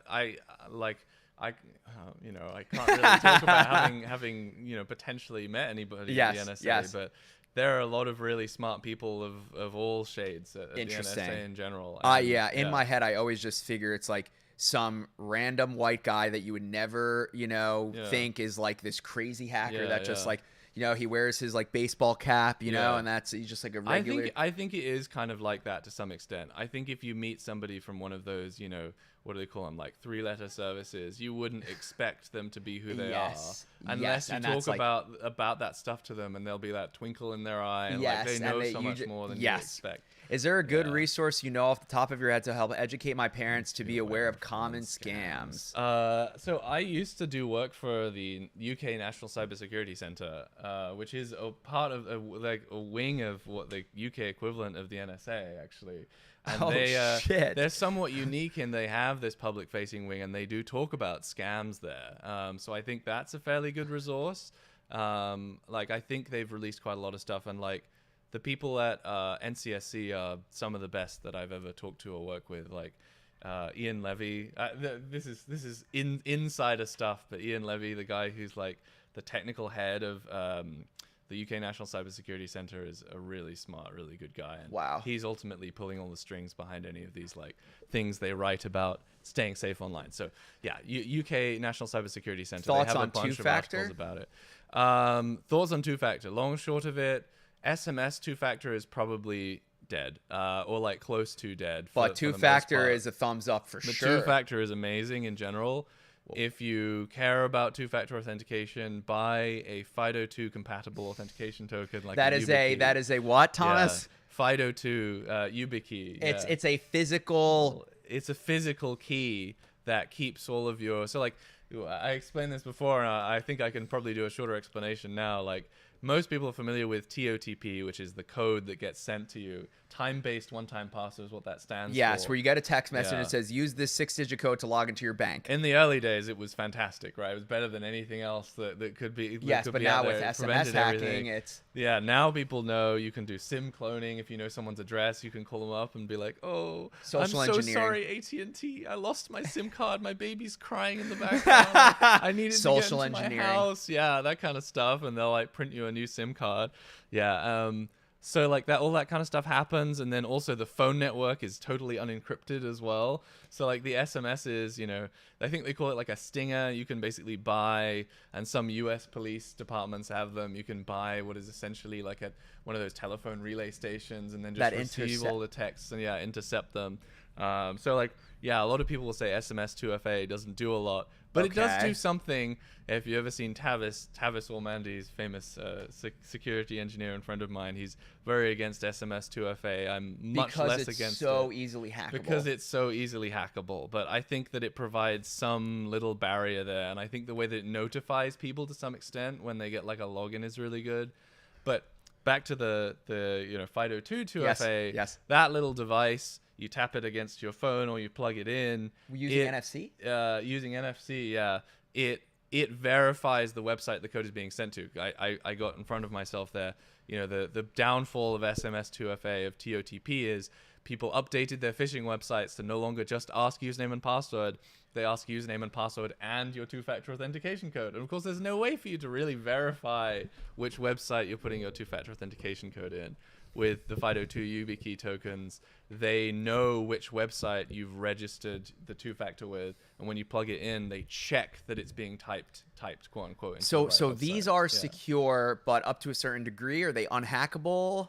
I mean, nothing's unhackable at Yep, the end of the day. that's what I thought. But like the FIDO2 YubiKeys are used by everybody. They're used at Google. They're used at Amazon. And this is the they're way used like at bankers Facebook. log into their things too, right? I mean, Using, I haven't worked at a bank, Right. so I don't know exactly what they do. And Okay. banks are famously haphazard in the way they do security. Okay, in so then general. maybe not. Their way of dealing with security is a little different. Like they have a lot of insurance to deal with their potential, like any potential security issues, right? They have insurance. Right, Yes. like credit cards, for example. I always say when I deal with like a difficult security issue at work, I'm like I don't want to be the guy who wouldn't have invented credit cards, because people are they care so much in my industry about abstract security, about this thing can never be hacked, never be abused.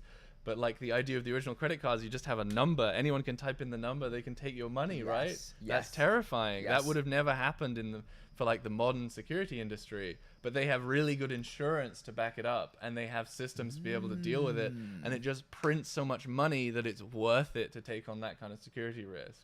So that's how banks are a little different when it comes to like security. I in see. general, I've never thought of it if like that that. makes sense, yeah. Will asks, what measures does Thomas take to stay safe online? Password managers, VPNs, no cloud sync. Thomas? Okay, so I use 1Password, and I also have a bunch of serious vulnerabilities I reported in 1Password as well. I want to make it clear, having security vulnerabilities doesn't mean you shouldn't use something. That's a common misconception as well. Okay. People will be like, oh, there was a security vulnerability in the system, I'm not using it. And usually that means that it's the most used one, and that's why there was a security vulnerability found in it. And people will use like a less used open source one or something else, thinking that because it hasn't had anything reported in it, it must be more secure, but that's just like a case of, not being able to see.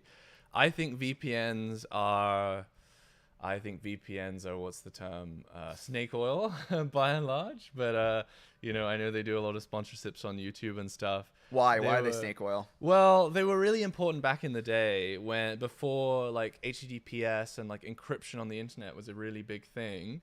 You know, people would be able to get in the same coffee shop as you and browse the things you were browsing. That's what I was like, asking the them. other day. Yeah, we were talking about this. I had just asked Thomas. I was like, should people be worrying about going on these like public Wi-Fi's? I was like, Thomas, if you and I are in the same coffee shop and I'm, you know, can you see what tabs I have open? And he said, no, because of the way modern, the security protocols built into. Yeah.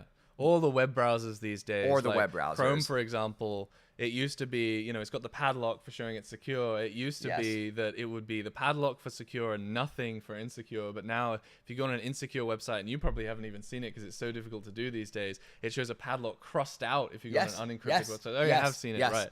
Anything that's encrypted like that is not going to be able to be intercepted regardless of whether you're on a VPN or not. And the VPN is a second layer, a redundant layer of encryption that isn't necessary. But what about accessing, like Mike says, like to access Netflix shows, that kind of thing? It's not a security-related question, but I believe that's where most VPN income comes from. But I think they're also not allowed to say that's where their income comes from. So they say it's all about security instead. Fair. Okay. But there are other things, you know, like as I mentioned, DNS is not an encrypted system. So you can potentially have DNS hijacking. People can tell which websites you're going to, even if they can't tell the content of those websites, because DNS itself is unencrypted. So I'll ask again. If we're in the same coffee shop, well, okay, even in here, if I put you on my Wi-Fi in here, it's passwords. I think it's WPA2 or whatever it is. What could you? Well, if you were on my network, you can you can see everything, right? Theoretically. I mean, I can see which websites you're loading. I can see you're going to google.com. I can see you're going to YouTube, that kind of thing. Okay. But I can't see what things you're seeing on there and the content of those. How about like a key? Like, can you inject a keylogger? No. I mean, we're on the same network. I mean, the question of whether I can do it and the question of whether I could reasonably do it are different things, right? Why? Like, well, I mean, you know, the 1Password vulnerability that I found allowed you to execute code on a user's computer. If you're using 1Password, I could have like attacked you through 1Password, completely skipped WPA2, just done it over the internet directly and taken over your computer that way, right? Like there are all sorts of vulnerabilities that you can do of various different efforts and various different like technical complexities. So the answer is yes. If I ask you a yes or no question about whether or not you can hack something, it's probably will end up yesing. The answer is probably yes. But the term that we use to think about this kind of stuff in the industry is threat modeling, right?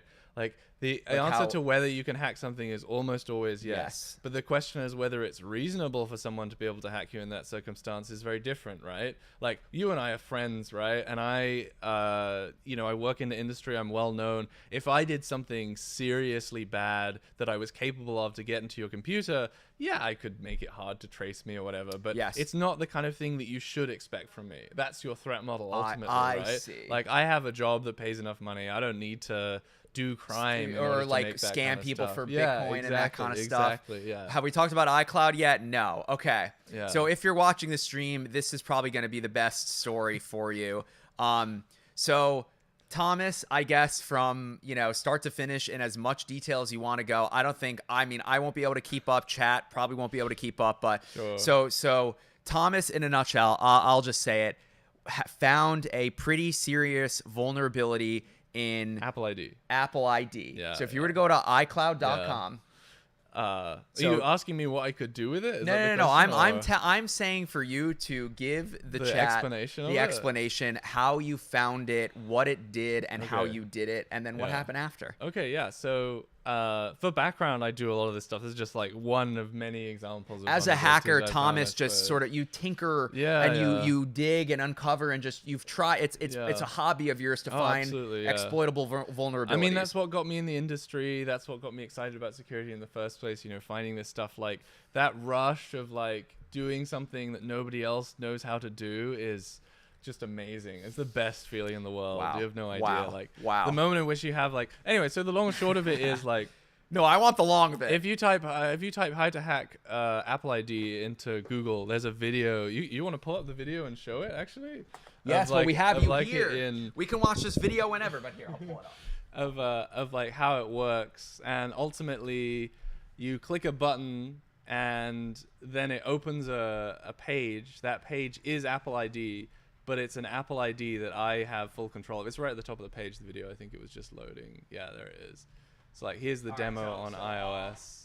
All right, so walk us through what's happening here. Yeah, so, I mean, if I did the technical explanation now, we'd never get through the video, but we're going to click this sign in with Apple button that's on my own server. So this is Thomas's... That's That's Thomas's my server, website up yeah. there. Okay, and We then click- that button he was able to recreate on his own website. Okay. Yeah. So when you click the button, it opens the Apple ID server, idmsa.apple.com. So this But is an official Apple That's website. the official Apple website. You'll see it'll pull up my keychain and ask me to autocomplete my password and everything, which I don't do because the website is going to show what I've typed in there in a second because I have control over it at this point. So yeah, that's me. That's my code there running and popping out your username Because and as password a there. regular pleb human, this doesn't look like anything. Yeah, you no, know, I this didn't is like- realize this when I made the It's video. hard to like see like, oh, Yeah. you're hacking Apple ID, like Yeah. so you were able to again, you're executing. I should have put some green letters on there or something. I should have reached out and been like, how do I or prove to just somebody? even like a voiceover where like Yeah. this is my Amazon web server over here. Yeah. I've recreated. So Yeah. so this is the whole write up here, chat. By the Yeah, way, it's pretty long. it's really long, really technical. I don't understand jack shit of it, but luckily I have Thomas Yeah. right fucking next to me. So Thomas, you said you were telling me yesterday yeah. or 2 days ago Yeah. that you like I was like, why did you just decide to hack Apple? You know, like what Yeah. what sort of how did it start? Man, the story behind that is really like funny and interesting, right? So And is it fair for me to say that you hacked Apple successfully? Oh, absolutely. Okay. I think that's a fair thing to say. I think Okay. if you ask people at Apple, I'd say the same. I mean, they paid me what $10,000 Which for is this, nothing. Which is nothing. Like I say, as I say in the article there, you know, as politely as I possibly can, that was like That was a slap in the 2.5 face. times less than the lowest example of a payout they have On the their security website. page. Yeah. But like this is we were talking about it before. Like Is this the target blank vulnerability? no, That's no, something else? it's not. Okay. No. So walk us through it, Thomas. Well, I was going to say Sorry. we were talking about it before, but Apple has absolutely been dragged in the security community for giving absolutely shite payouts for really, really good vulnerabilities and taking fucking forever to like fix these kind of things. Like this one took I think 6 months for them. It took it was so critical when I sent it to them. They fixed it the next day on a weekend. But then they took 6 months to pay me anything for it, and I was like, you can see it on there. I've got a timeline. There's just back and forth of me like messaging them all the time. Like, They what's fixed it up, what's after up? after you Yeah. sent it to them. It Yeah. was on a weekend that they fixed it. They didn't say anything. They just fixed it. and you know that they fixed it because you tried to hack because it. I tried doing it again. It didn't work. Yeah. And do you know how they fixed it? I'm sure they I think they just put some like very small like patch in there specifically to fix the way that I had got in. I didn't think I found a way past that, but it was going to be some like, you know, when security teams get an issue like that, they want to deploy a fix as soon as possible. A hot fix. Yeah, like a hot fix. Something that isn't going to necessarily hold for a long time, but long enough to prevent it happening in the long run. But yeah, they took 6 months. And the funny thing is I reported a vulnerability to them before this, which wasn't as impactful, but Yep. still really bad. Yep. And that one has taken, I think it took them like 2 years to fix it, and they still haven't paid me for it. Wait, so Yeah. you've hacked Apple twice? Yeah. Oh, I didn't even know that. Yeah. Okay, so walk us through. Okay, so this vulnerability is XSS, or like in speedrunner terms, it's arbitrary code execution in the Apple ID login dialog, the one that opens that you put your username and password So when you into. go to iCloud.com, Yeah. you get that modal You that get pops that up. modal that pops up That yeah. says like username and password, but Yeah. then what you told me yesterday, when you enter your information, Yeah. the page doesn't actually reload. Yeah. The page, yeah, like so. The origin of me looking into this, and I'm gonna go a little before I start looking at Apple because I think the story is funny and interesting. Sure. Also, I want to like shit talk Valve a little bit. Oh, right, this is Yeah. part of it. Yes. Yeah, so I'm somewhat more known for my security vulnerabilities in Steam. I think I've had like 3 or 4 of them at this point, so-called remote code execution. So like if you're running Steam, I could take over your computer and start, you know, doing whatever, looking at your bank details, controlling your Whoa, computer, that actually? kind of stuff. Yeah. And there's some write-ups you can see online. There's some of my favorite vulnerabilities that I found. Yeah. So like if you were running Steam, I could send you a link. I mean, think one everyone of them runs was Steam that zero plays click. games, Yeah, right? Yeah. Whoa, you And found a then- 0 click? Yeah, in Steam, yeah. Holy shit. Yeah. Okay. Yeah, and so I take over your computer through Steam. And I worked on this one that was really, really fun, and I was so excited to publish it because as I said, I get paid enough money by my employer to not really worry about the bug bounty payout Sure. so much. The thing I'm really excited about is, you know, how this stuff is received and like being able to spread the good word of security and how much fun this kind of stuff is. And I worked on this really interesting, really cool security vulnerability in Steam, and Valve denied me the ability to be able to publish it online. Because like, yeah, I'd had a whole argument with them in the like the disclosures. There's like websites that we use for this. One of them's HackerOne, and they like, yeah, they underpaid me for it, and they argued with me, said it didn't exist, all this kind of stuff. And I think that's one of the reasons they prevented me from publishing any information on it. They tried to bury this? Yeah, they basically tried to bury it. And I'm still in two minds. Like, it's not illegal, I think, technically, for me to go out and talk about it. I would just get banned from HackerOne. I wouldn't be able to use it anymore. But I still haven't had the nerve to do it because I like Valve at the end of the day. You know, I think they're a great company and I love their stuff. And there's people, I've got friends who work there. Wow. I don't want to create shit, but yeah, I'd really love to publish it. It's such a good one. Anyway, so I made this Wow. vulnerability that was remote code execution in Steam. It was such a good time. They prevented me from publishing on it, and I was like, all right, that's it. Next time I disclose a vulnerability, I want to disclose it in a way where I don't sign anything. I do none of that stuff. So like, I have full legal recourse to be able to publish it regardless of what they say, you know? And so Apple at the time they had a formal process, but they had no bug bounty program. They wouldn't pay you if you found security vulnerabilities. Whoa. And so you could just email them with a security vulnerability and they would handle it. They would potentially fix it, that kind of stuff. And so, yeah, I started looking into iTunes. I started looking into Apple ID and iCloud. And when you say you just started looking, you were just Yeah. like on your computer. Yeah. You're just like, and then you have iTunes open and Yeah. you're like right clicking run program as. Like, what is the actual, you know, when you're starting to dig through these things, Yeah. what does that look like? It's because it's like, are you opening terminal to start? Are you like, what is, Yeah. how does that actually work? I think the Not to process completely derail of you, but- finding a security vulnerability is let me think what the best way to describe it is. I did a talk in Austria a long time ago at like a game development conference about security vulnerabilities, and I worked really hard on ways to explain like it to game developers.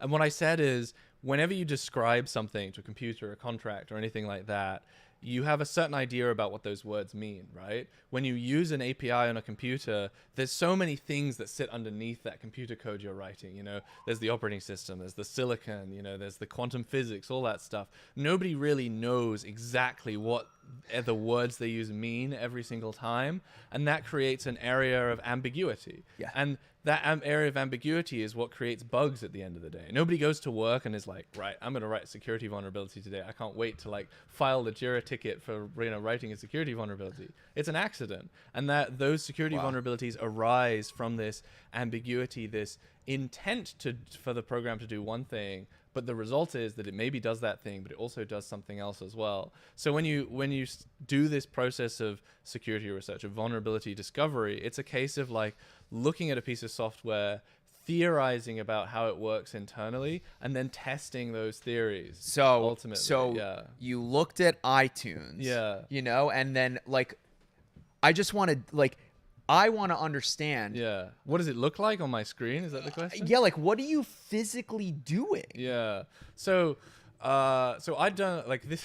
I don't know if this answer is going to be satisfying, but I'll tell you from a technical level. Try. So I've done a lot of work, and I have published research. Like, you can look at one of my talks called "Full Steam Ahead: Remote Code Execution in Modern Desktop Applications." I did a talk in Miami at Infiltrate, which is like, for more intents and purposes, a cyber warfare conference. It's a pretty great conference, one of my favorites out there.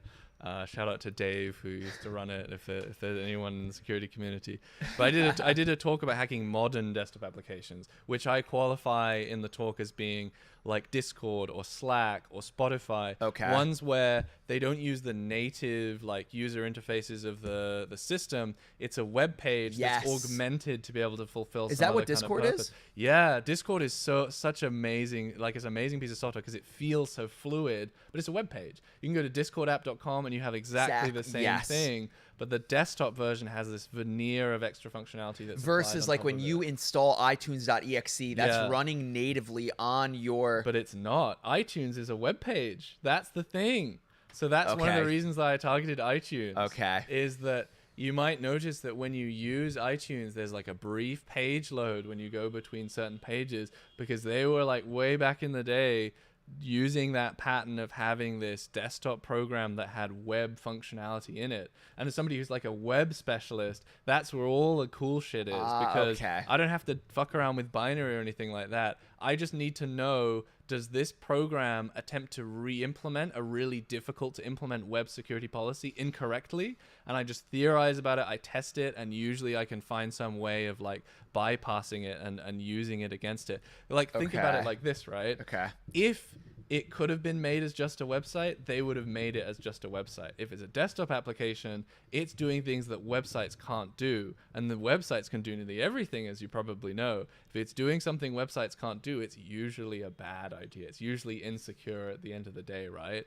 So like they do, like these desktop applications, you know, like they'll be able to like launch stuff on your computer and things like That's that. why you found Right. that's why you're able to find the Steam vulnerabilities. Right, because exactly. that's running natively. Yeah, And so- running background tasks that allow you to infiltrate. I see. So Steam itself has a web page embedded inside an otherwise desktop application that is specially augmented, given privileges to be able to do the things that normal web applications aren't. It's sort of like for the, you know, in layman's terms, like when you install a new program and you Yeah. get that dialogue that says like allow your computer to access this. It's giving Essentially, your essentially, like, web applications are very complicated, and they have amazing people at Google, where I work now, working on making sure that the web is secure. But when you use one of these programs like Steam or whatever, they want to augment that web functionality with something else, and they have to do that really difficult security work to make sure that it can't be abused. And that's really where I'm targeting. So that's why I targeted iTunes, was the first thing I was looking at. So iTunes.exe is what it was. iTunes.exe. Are you and hacking on Windows or Mac? I was on Windows at Windows, the time. okay. But that's just convenience, really, because Okay. I want to do stuff in my own time. Sometimes I want to play a video game partway between. Right, It yeah, wasn't okay, like fair. it's not like Windows is great for hacking or anything like that. Okay, so you're necessarily. on Windows, Yeah. iTunes.exe. So I launch iTunes. I put something called a reverse proxy between the internet and iTunes itself. There's a program called MITM proxy. I think the MITM stands for This is MIT, where the story gets Massachusetts good. Let's Institute go. of Technology proxy. You put Okay. it between iTunes and Windows itself, and then you can see all the things that iTunes is doing, all the resources it's like reaching out to on the internet. And so I was like looking at what iTunes is doing behind the hood and trying to test it and see if they've made any mistakes Like in the way that they've it's implemented communicating it. with Apple's Yeah, server yeah. in the background. Yeah. And then you were basically looking and Yeah. seeing what is it, how is it talking, what's Right. it saying. Right, Okay. exactly. But I can't tell you much more about that because I haven't published anything on it, because Apple haven't given Wait, me so the rights to the publish on iTunes iTunes. hack was the first That one. was the first vulnerability that's taken 2 years. Yeah. Oh, so you still Yeah. wow, so that's still I going. still can't talk about exactly what Okay. happened there, and I Okay. haven't told you what happened. No, there I still either. don't even know. Yeah, Okay, so then yeah. fine. So you found this iTunes vulnerability. Yeah, I reported it, and then I thought, oh, that was fun, but like I got a little bored of like messing around with iTunes, and I was like looking at their bug bounty page, and they had that they have some massive payout for iCloud, like a compromise of iCloud, and I thought that's going to make a great article, like if I ever get to compromise iCloud. So yeah, I started on like looking at iCloud, and I really enjoyed it. You just, what it looks like is I'm sitting at my computer. Sometimes I have pizza. Usually I'm just like in my underwear, like for 6 hours. Late at night though, right? Yeah, sometimes late at night. Now, since I moved to San Francisco, my sleep schedule has vastly improved, because I used to work remotely for Twitch based in San Francisco, right? So I'd work from like 4 or 5 p.m. to like midnight, which was great for Holy me. shit, Great for yes. me as like 'Cause a you could gamer sleep in. slash Yes, hacker or whatever. Wow. Yeah. Wow. Yeah. Someone asked who I am. Is it like a radio show? You go, hey, we're still on with Thomas Shadwell. Yeah.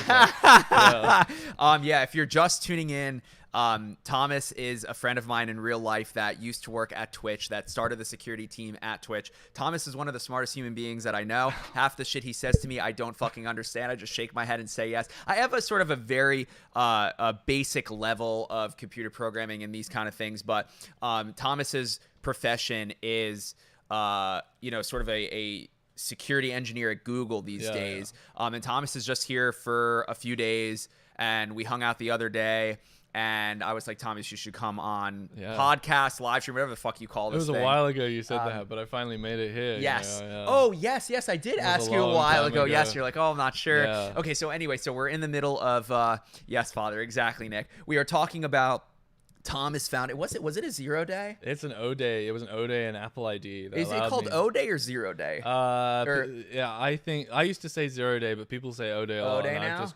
I've Not just Z gone with that. day?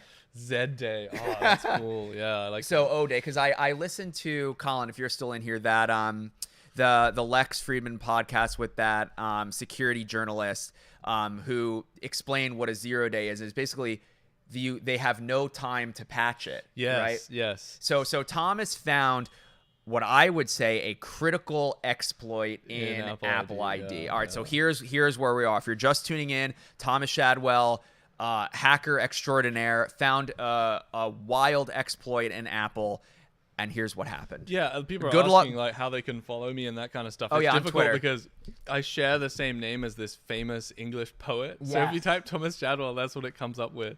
There's my Twitter. That's thing. Thomas's Twitter. If you type in any of my research, But you're like just gonna Thomas get a bunch of Shadwell memes. hacking, Don't think you're gonna Thomas get all Shadwell's- this amazing security expertise. I It's don't just drop the security It's really knowledge. good retweets. If for nothing you follow Thomas, I promise Yeah. you'll be like, how the fuck does he find Yeah. these tweets?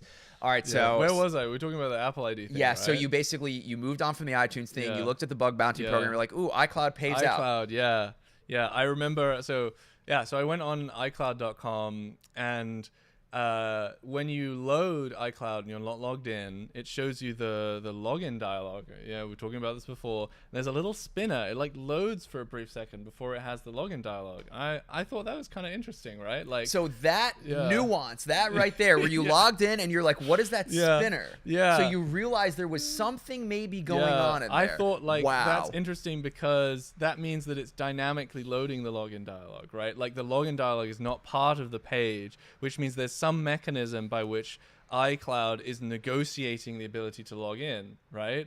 Because sometimes when you load a page, as I'm sure you've seen in a browser, you get the white flash of no content and then everything appears. But we're talking about the page loading that a little later, right? So you load the iCloud page, you get the beautiful faded out Apple nonsense, very pretty, and then it's a little spinner and it fades in the login dialog. Since it's not that snap into the content, that means that the code on the page is loading that, right? It's loading it remotely and so it's negotiating something it. in there was Yeah. captured your attention. Right. So okay. And I thought, well, if iCloud is able to negotiate to load the login dialog, maybe I can do it. Like, what is it that prevents me from being able to do that same functionality? To do what exactly? So when you log into iCloud, there's the background page, the iCloud page itself, the one that you see the apps. in the address bar, Oh, with all the apps on Yes. it. That's the proper iCloud proper application. But the login dialog itself is a so-called iframe. It's a piece of embedded or included content that's loaded off another website. Okay. I don't like a good example of a iframe is like when you embed a YouTube video, right, on a website. It like has to load separately from the rest of the page. Sure. It takes a little while to load, and that stuff is all running on YouTube. It's not running on your website. Like you can't access the content inside the YouTube iframe. It might know who you are on YouTube, but your blog or whatever that's embedding the YouTube video can't pull the information that's in the iframe. Does that make sense Yep. so far? It's Yep. not part of your article proper. Yep. So yeah, That's like there's- what a proper embed is, right? that's a proper embed, right? Yep. And so I noticed that iCloud was embedding the login system, and I thought, well, what if I can embed the login system? How do they implement that check? Because I happen to have like a specialism in login and authentication systems in particular. So if you use Twitch, I designed the login system on Twitch. I don't think I mentioned that before, but yeah, like the login system on Twitch where you type your username and password in was one of the first projects that I worked on at Twitch. Yeah. What was it before? Was it just dog shit before?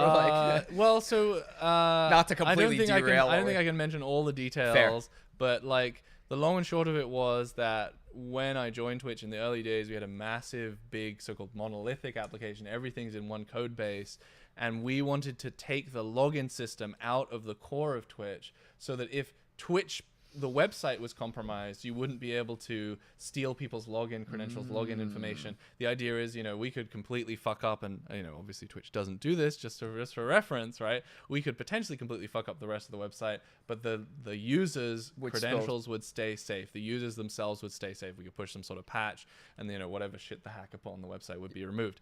So yeah, I worked on Twitch's login system, and I built that, and that's one of the specialisms I have. So the case of embedded login systems are very interesting in general, because it's not something that there is no formal protocol for embedded login systems, and usually every website that does it takes an existing protocol like like OAuth or OpenID Connect. OAuth, not technically a login protocol, but I'm not going to go into that. That's a whole other kettle of fish.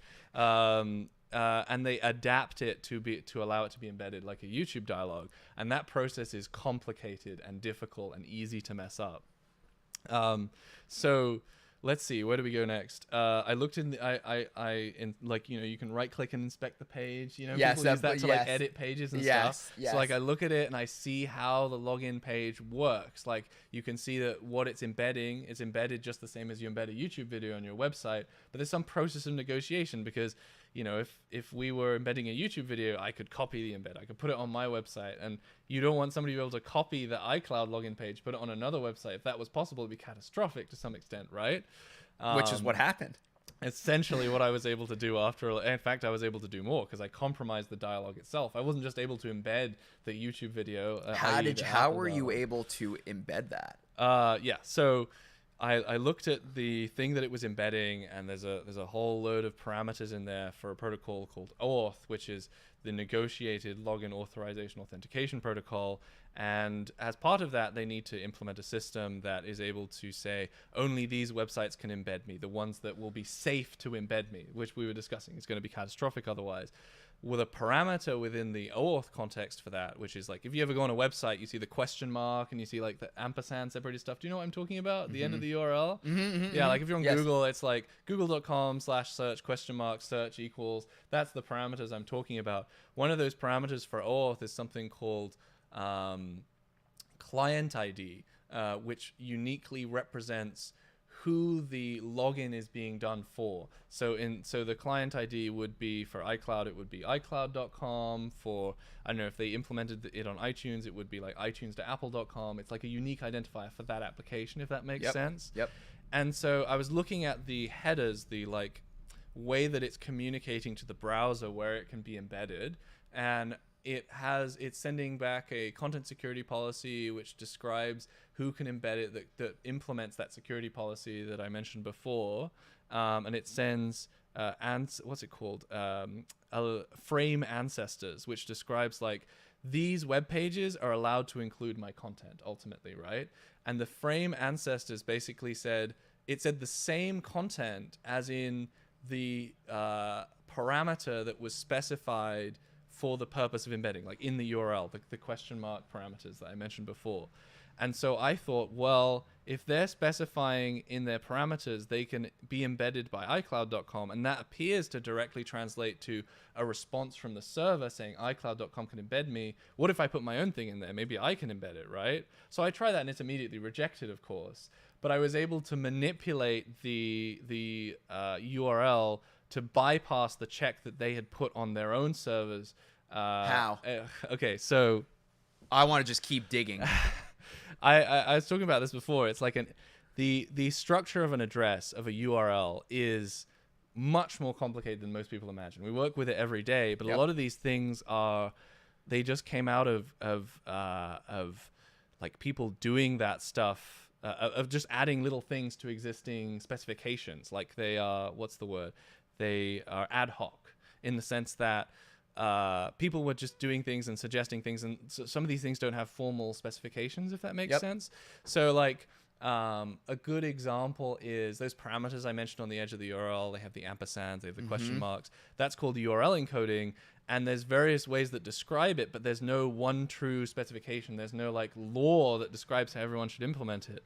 And so different computers, different implementations of that system disagree on the interpretation of things, messy. which for the most part doesn't really matter. But I talked about the ambiguity before, right? Yep. Vulnerabilities exist in that space of ambiguity, in the place in which different computers, different people can interpret information differently. So it's a ripe field for finding vulnerabilities. Okay. When it comes to those like parameter separated things, not related to this vulnerability, ordering of like if you specify the same parameter twice, what should the computer do is undefined. If you specify it twice, which one should you determine is the most important one, right? Like let's say on Google, you use the question mark Q is equal to specify your search query. That's what Q stands for on Google, by the way. What if you do two Qs? Is the first Q or the second Q your search? Whoa. So like you first Q and then you're looking up Q. Yeah. If you do Q. The computer has to make a decision on which Q is the most and that's important. how you break things. That's though. how you break things ultimately. Some of the implementations, like I think the one in Java, like sorts them by capitalization as well. So like you can provide the same parameter twice. What if it's a capital Q? Is that different from lowercase q? Okay. These questions are all like undefined in that context. Shadow Khan, welcome. You're the first member to join today. Thank you. All right, so I asked when you were saying like I asked how to dig a level deeper, where you were like I figured out how to, because you were like you got denied when you tried to. How did I bypass that? Yes. So when you an interesting quirk of URLs, they have a lot of so-called like vestigial features that are no longer used, that existed for some reason, that still work for in just web a regular browsers. URL. Yeah. So okay. One of them is, for example, if you go on a web browser like this one here that your viewers can't see, if you type in say something at google.com in your web browser, press enter, it won't break, it won't reject it, it will just go to google.com. You're saying if I type in like Tom, if I go in my URL in the browser, like if you type your email address in the browser, like my name at gmail.com, it will search... load gmail.com. It will go straight to gmail.com, completely ignoring the first part of the address. Okay. You want to just do it if it doesn't make sense to you? Like give it a shot, just to go like. I'm not gonna do it on the screen. But yeah. So if I type in like whatever Sam at google.com. Yeah, and like then this. press return. Oh wait, sorry. HTTPS. You have to put HTTPS at the beginning. HTTPS : // like this. Yeah, and then do Sam at google.com. Sam at google.com. It loads google.com. And that's weird, right? That is weird. But so Thomas, the example he's giving is if you type in anything and then @ google.com, it will still bring you to the URL. Yeah, ultimately. Okay, and why is that weird? Well, it's what you call an edge case, right? If the browser interprets something at google.com as being google.com, if the programmer who's implementing Apple's Apple ID system doesn't know this quirk, then the check they've written might do something naive. Like, for example, and this is probably what happened, they said, if the address begins with HTTPS, iCloud.com, then it's good, which for the most part is a good assumption to make. But if instead the URL I'm sending is HTTPS, if it's HTTPS iCloud.com at mywebsite.com, that check will fail because they'll just check whether it's at the beginning, and it is at the beginning, but the formal interpretation of it by the web browser is completely different. Does that make sense? Yep. In this case, so it's the order in which you typed it in. So like if you're a programmer, you have a ticket on your desk, on your thing that says implement the check to make sure that it can't be anything other than iCloud.com. Yep. You'll just say, does it start with iCloud.com? Does the address start with iCloud.com? Because for the most part, that's an assumption that holds true, right? But in this particular edge case, that assumption is no longer true, right? Because you're adding something. Because I'm adding something to the URL and that they're not expecting. So something as simple as that? Yeah. Apple actually, this is just like the first step in a very long chain of issues. Okay. But like, where was I now? So in Apple's case, it wasn't exactly that flaw. I think they were using an actual like off-the-shelf URL parser, a program that's designed to take that piece of information and break it up into its core components, so that instead of like having to write your own code to understand the piece of text, it's like, this is the domain, this is the protocol, this is the port, this is the like path that it's on. So what they were doing is their backend system assumed that something at iCloud.com was, that was equivalent to iCloud.com. And that is true in the web browser, but they were taking the whole input that I provided in that parameter, something at iCloud.com, and sending it in the response that says which web pages are allowed to embed you. So once I did the like something at iCloud.com in the parameter, and I was like looking in my developer console, I used to inspect things and change web pages, it says what network requests are being sent. The response would say, in human words, something at iCloud.com can embed me. Not just iCloud.com, something at iCloud.com can embed me. Now, the URL parser within the browser, as I said, resolves that to iCloud.com. But the interesting thing is that the language context is different between the URL, the parameters, and the response language that they were using. Because you've got HTTP, you use it for accessing a website. It has these headers that specify these settings. That's what we're talking about here. But there's another sub-language that's used for specifying this particular type of setting, which is called the content security policy.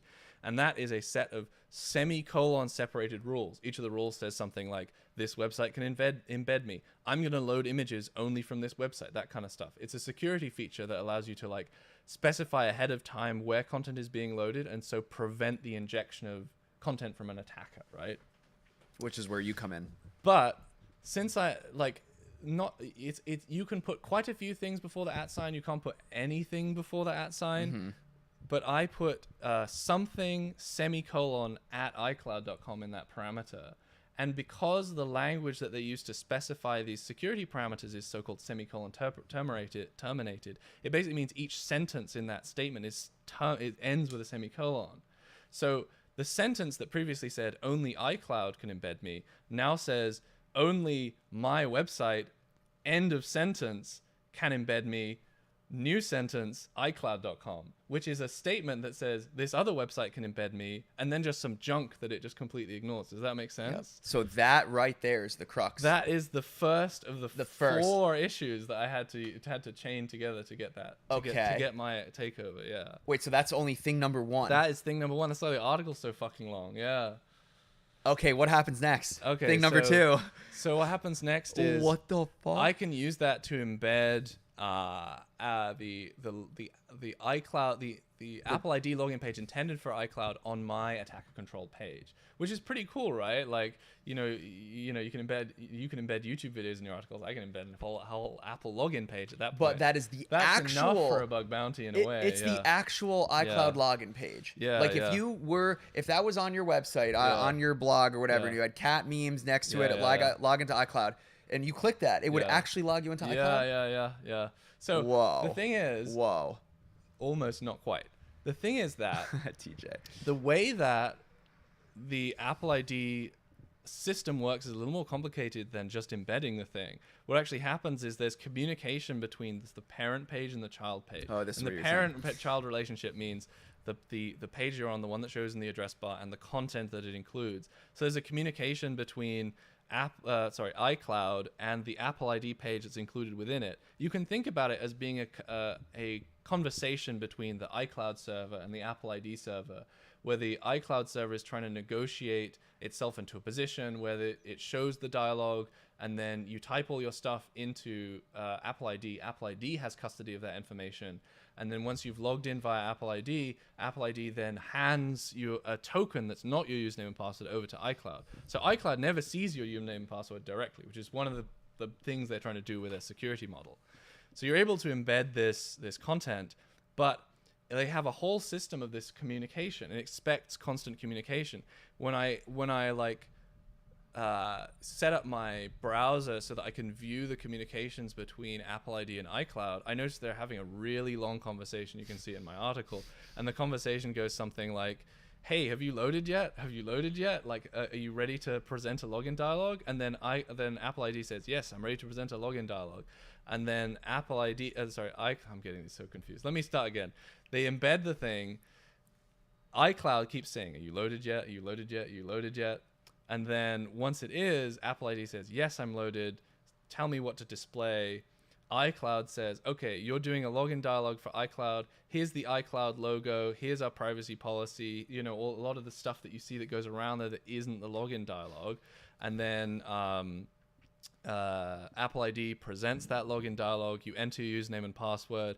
Once all that's happened, then it sends up the token that it can use to access. It's so-called a bearer token. It's essentially the key to your account to be able to access all your iCloud content. Okay. Following so far? Yes. So because my website wasn't having that conversation, when I embedded it, the browser didn't reject it. It didn't show that sad Chrome face you see when it crashes sometimes. I just got a completely white page because it was expecting to be bootstrapped, to be told what it had to display.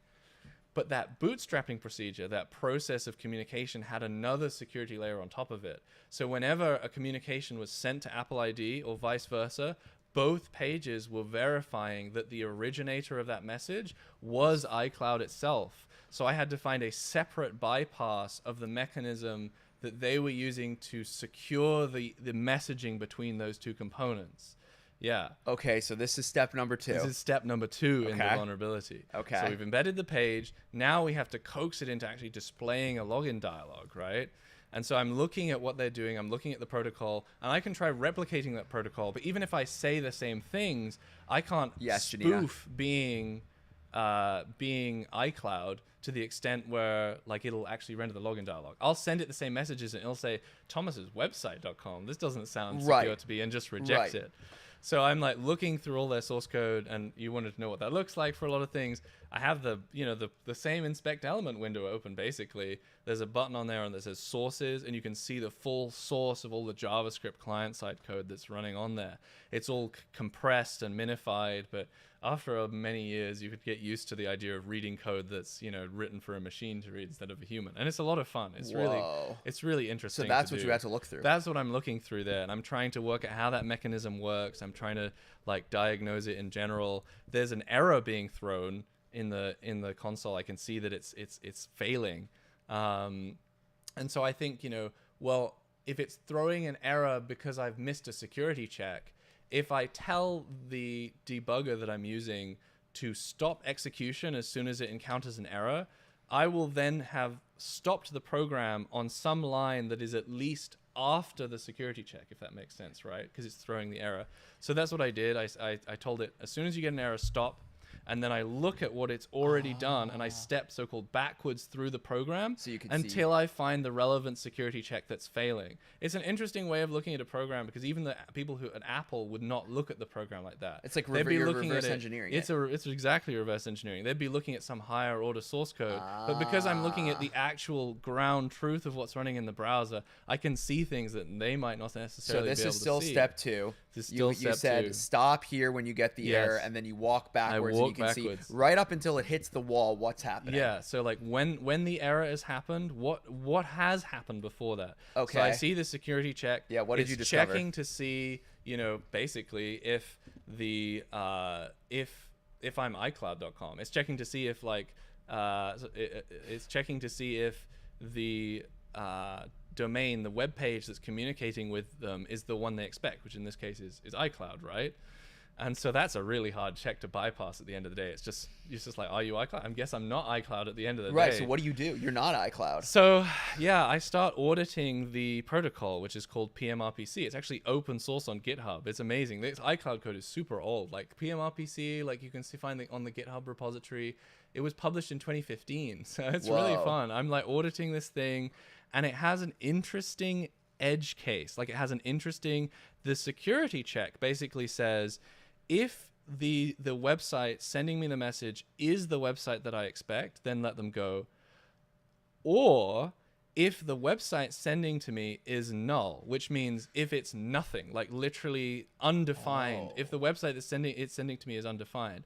And I have a theory as to why that line of code is in there, and I believe it's because of testing. When they test it, they're going to run the code outside of a web browser, and they won't necessarily be able to generate all the relevant objects that you would normally have in communication that attest to which website is sending the message, if that makes sense, right? Yep. So they added this edge case where if you're able to generate a null origin, essentially an ID card that just is completely blank. If you're able to generate a blank ID card, then it will accept your ID. And in 2015, 2014, it wasn't possible to do such a thing. But due to like technologies being added to a website, it is now possible to do that, because there is a security directive that you can set when you're embedding content called sandboxing, and it provides various restrictions on content you're embedding. Like if you think about going back to embedding a YouTube video, the YouTube video has a lot of privilege by being in your page, and it could potentially attack you, and that would be really bad. So they added this thing called sandbox, where you can like control the content in various ways, stop it from breaking out. One of those ones is called allow same origin or disallow same origin. And what that means is, can the website claim that it is on a domain, that it's on an address, that it's on a web page. So like, say for example, you embedded a YouTube video. If you didn't have allow same origin set, then the web page is now nothing. It can't identify as YouTube. It's blocked from identifying as YouTube. The code will still run, but if it tries to communicate with YouTube, it will just be rejected because it gets its domain set to null. Actually, is the way that it works. I talk about it in my write-up somewhat tongue-in-cheek. I actually knew this because I tested it before and it came up, but I read all the specifications and it was so hard to tell from the specification that this weird thing happened because they use different language when they're describing this functionality. They say when a web page is sandboxed and allow same origin is not set, then the domain is set to a so-called opaque domain, and then there's like 3 other sections that describe how an opaque domain is surfaced to the code that runs in the client, and eventually it says an opaque domain is equivalent to null. So that's basically what I did, is I have my attack page there, then I create a new embedded page. One of them is the Apple ID login page. The other one is my own content, which I've sandboxed up the wazoo. So it's completely blocked from accessing even itself. It doesn't know who it is. It has the blank ID card. And then I pass a reference to the Apple ID login page to my sandbox blank page and have it communicate to Apple ID on my behalf. Apple ID says, this ID card is just blank. It's nobody. I must be being tested in Apple's backend to see if I'm still functioning, and it bypasses the security check for receiving messages. Step 2 complete. That's almost complete. There's another thing there, because there's a separate check on sending messages and receiving messages, if I remember. So like when it's how does this work exactly? Because I can now send messages to Apple ID. But when it sends messages back, it actually has an address written on the message, essentially, that describes who the destination of the message is. And currently, that still says iCloud, because that's who it's expecting. Yeah. So I have to bypass that check separately. That bypass is is not particularly interesting and kind of complicated to explain. But the long and short of it is that I could mess with a different part of the server and basically cause the Apple backend systems, the ones that are like the Apple servers, because there's 2 places where code's running, in your web browser and on Apple servers themselves. Mm-hmm. And I could make it so that the backend systems and the front end systems had a different interpretation, not just in terms of with the @ symbol, but in terms of what JavaScript considered the URL to be. Oh God, it was actually a really good one. It was basically like, when you send a message to another web page, and as I said, it's got iCloud written on it, you specify what's typically called an origin, which is like a secure way of describing uniquely within a security context what a particular web page is. That sounds complicated, but it's basically for like any page on google.com, its origin, its ID card is just https google.com. Yep. And nobody else can be https google.com. Yep. But notice that it's got the HTTPS in there as well. Yep. So unencrypted google.com is treated as a separate system as far as the security is concerned. Got it. Makes sense so far. I noticed when I read the spec of the system that they were using to do the message sending that it actually did another URL pass. So essentially reinterpreted the input. It like did another interpretation of the input when it did the origin. I don't know. I said this bit would be tricky to explain, but this is like 2.5. This is step 2.5. Like step 2.5, okay. basically. Try. Yeah. So how do I explain this? So I talked about what a parser is before. It's a program that's able to take a data structure like a URL, like the address you type in your browser, and break it up into something that a program can more easily work with and understand. So, it'll say like, this is the website you're on. This is the web page you're loading, that kind of stuff. Mm-hmm. That's called a parse. Mm-hmm. And what I noticed was essentially when you write the address on the envelope and you give it to the web browser to pass over to Apple ID, it wasn't just directly using the address that's on the envelope, but it was first doing an interpretation of that address. So like, it's sort of like if you if you wrote NY instead of New York. You know what I mean? The Those mail two things mean carrier the same things. The would mail carrier, know. yes, the mail But carrier the is interpreting computer- it, right? Like, let's say, for example, you know, you always wanted your address written as New York and not NY. You wouldn't want the mail carrier to do that level of interpretation, like, because there's another level of ambiguity, as I said, to that, right? Like, I'm sure there's loads of ways on an address you could describe NY. You could be like, oh, you know, the big city on the East Coast or whatever. Yes. Right? That's essentially what it's doing. It's doing that in extra interpretation. And so I was able to abuse that interpretation to create a really big, cool URL that goes in this parameter that I had way before. Like you know, you've got that bit, if you remember, got the semicolon terminated bit Yes. with my website in it. I had to shove other data in there to make it so the backend system that does the original check, that check fails and goes wrong, sends back the header that allows me to embed Apple ID, and then after that, I also want the client-side JavaScript code, when it reinterprets the address, to do another misinterpretation so that I can receive it instead of iCloud, right? In the letter metaphor, Wow. it would be something akin to mailing somebody a letter and then understanding that they are going to rewrite the letter in some way that is ambiguous to the mail carrier when they finally deliver the letter again. Like, because this letter is going in various different places, right? Exactly how that bit works is probably not worth explaining. Okay. I'll give it a quick shot, but in web browsers, when you provide data parameters with those ampersands and those question marks, it does a process called URL encoding, which is where they take characters that might potentially confuse other parts of the web browsers. Like, for example, let's say you've got your Google, Sam Google, and like you have the Q parameter for the query. Yep. And then you've got, I don't know, what's after that, like language. So you've got question mark Q is equal to eggs, because you're searching for eggs. Ampersand lang is equal to English or something like that, right? Yep. It's two parameters. Yep. But what if one of the parameters, like what if you want to search for something that has an ampersand in it?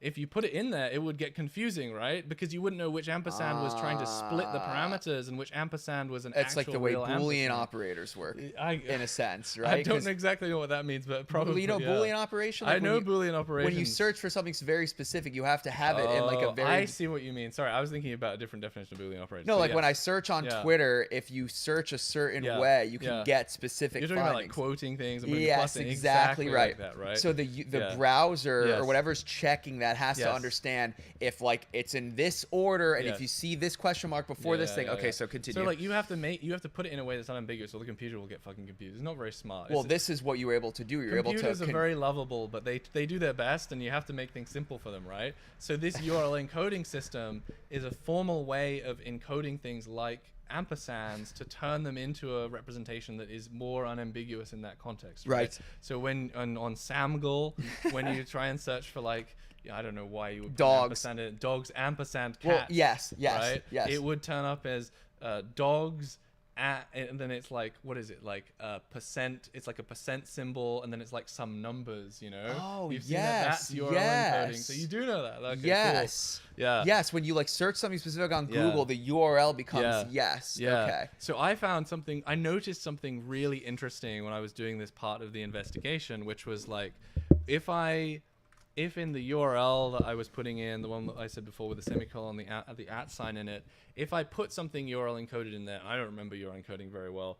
Like, I know %20 is a space, and that's the most I know. So if you put %20 in there, then when the code was then interpreted, like the thing that would actually be sent to the client, to the Apple ID login page, would not be, mywebsite.com, %20, iCloud, all that nonsense. It would receive mywebsite.com space.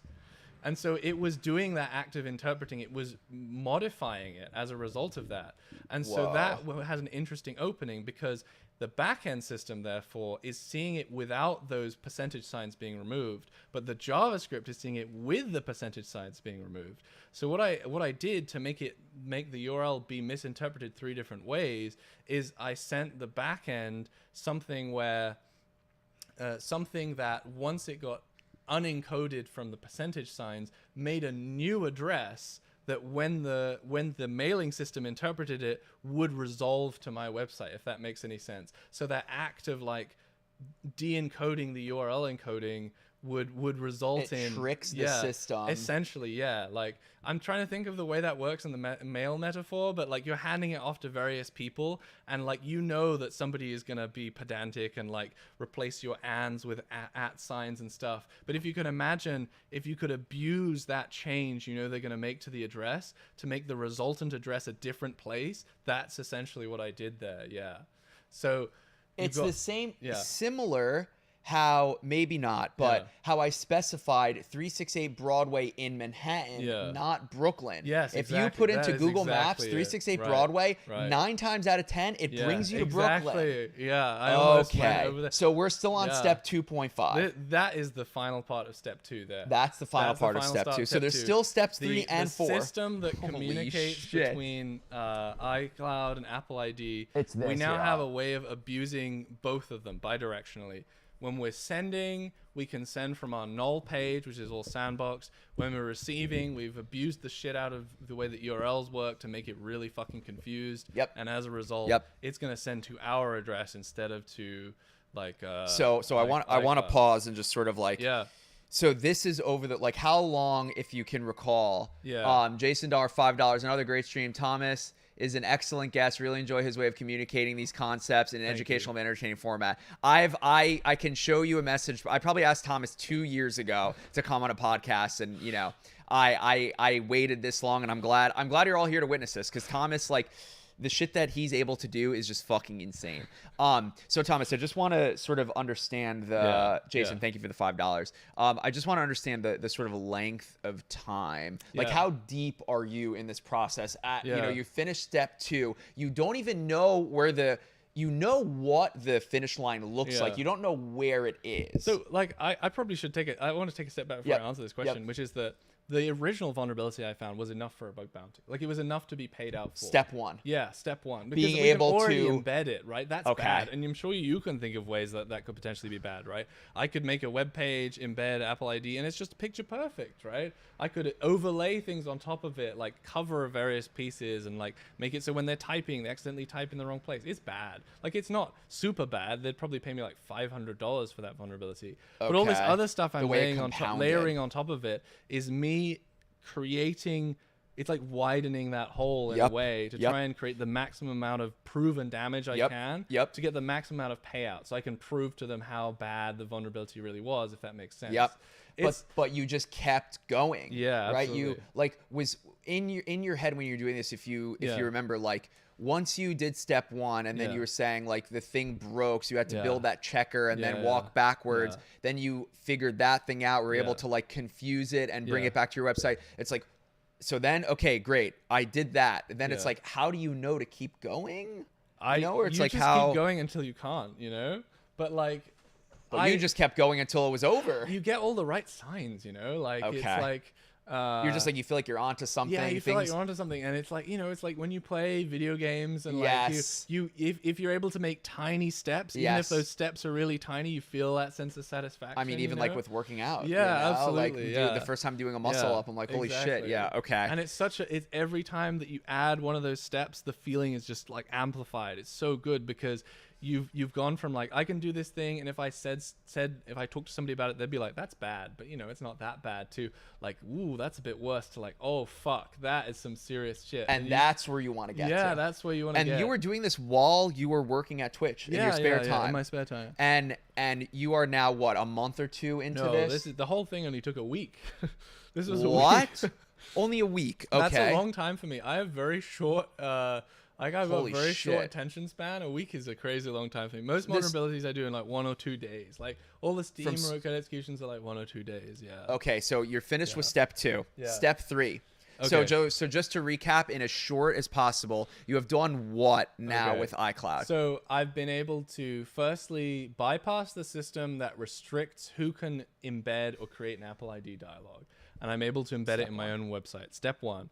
Step 1.5, I guess, is I am able to bypass the restriction on the communication system that iCloud and Apple ID were using to communicate, because it was originally verifying that all the messages were going to the right place, like that they were being sent to the right place and they were being received at the right place. So that's, 1.5 and 2. Okay. And so now we come to step 3, and I think there's no step 4. I think I miscounted. Okay, but it's fine. Step 3. Let me remember what's going on here. So at this point, like, I'm communicating with the Apple ID dialog, and I'm able to create like an Apple ID page, which in and of itself is fun.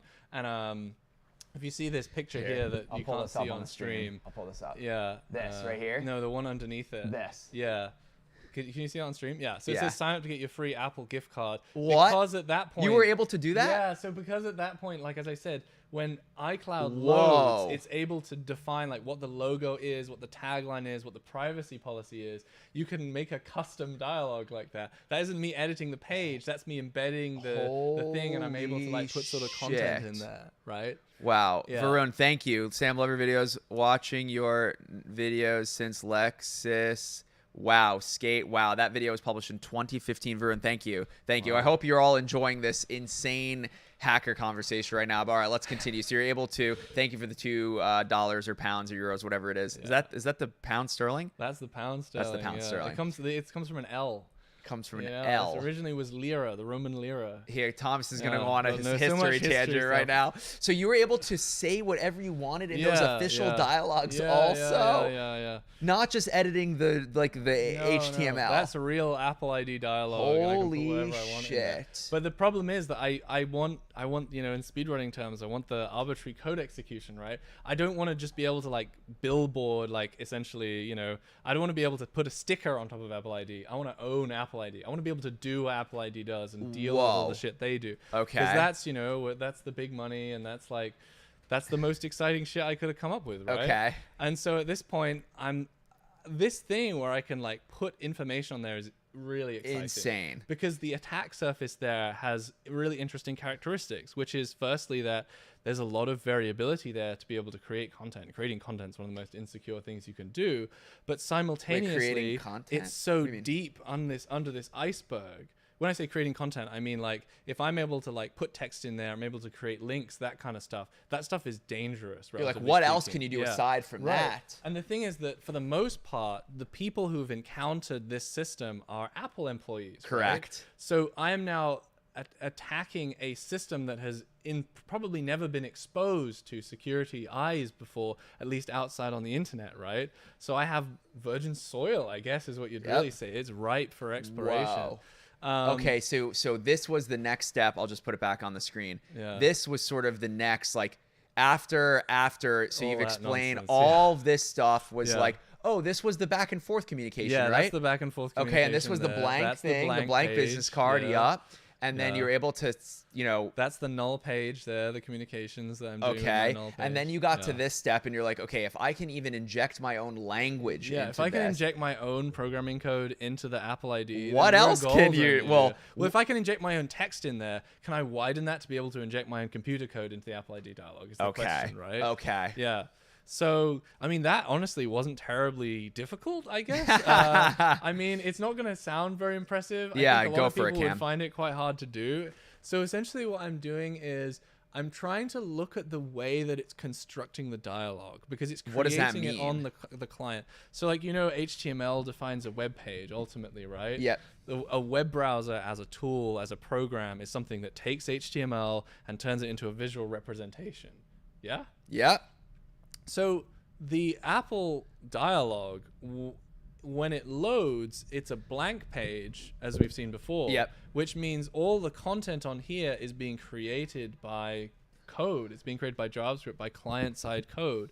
And so there's logic within the program that actually constructs that HTML, not technically HTML, something that looks like HTML. Sure. And then tells the web browser, I want some text. I want, a box that you can put words in, that kind of thing. Yep. Right? Yep. And yeah, so I'm looking in there, and it's so interesting to look at because this dialogue is ancient. Like I feel like I'm looking in Tutankhamun's tomb. Wow. The technology that they use in there is handlebars. I don't know if there's any software engineers in the chat, but handlebars is like one of the defining technologies of the Web 2.0 era, right? Like when was Web 2.0? Like 2000 and 2010, like that, around that. That's when I got my career started, and they had like handlebar templates.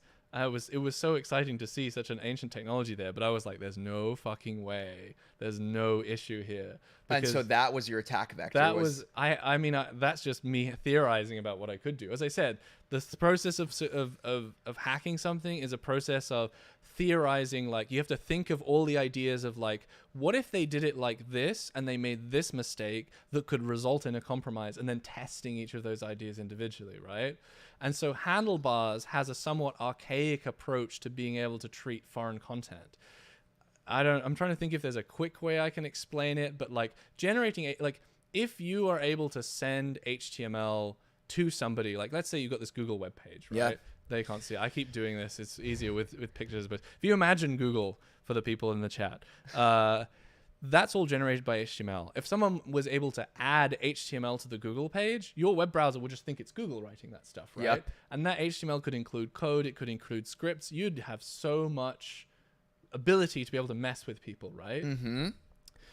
But ultimately, HTML is one of the building blocks of the web. So back in the day, you know, when they were first creating these client-side applications, that's ones that run in JavaScript that build their HTML not on the server but on the client, as we mentioned before. Yep.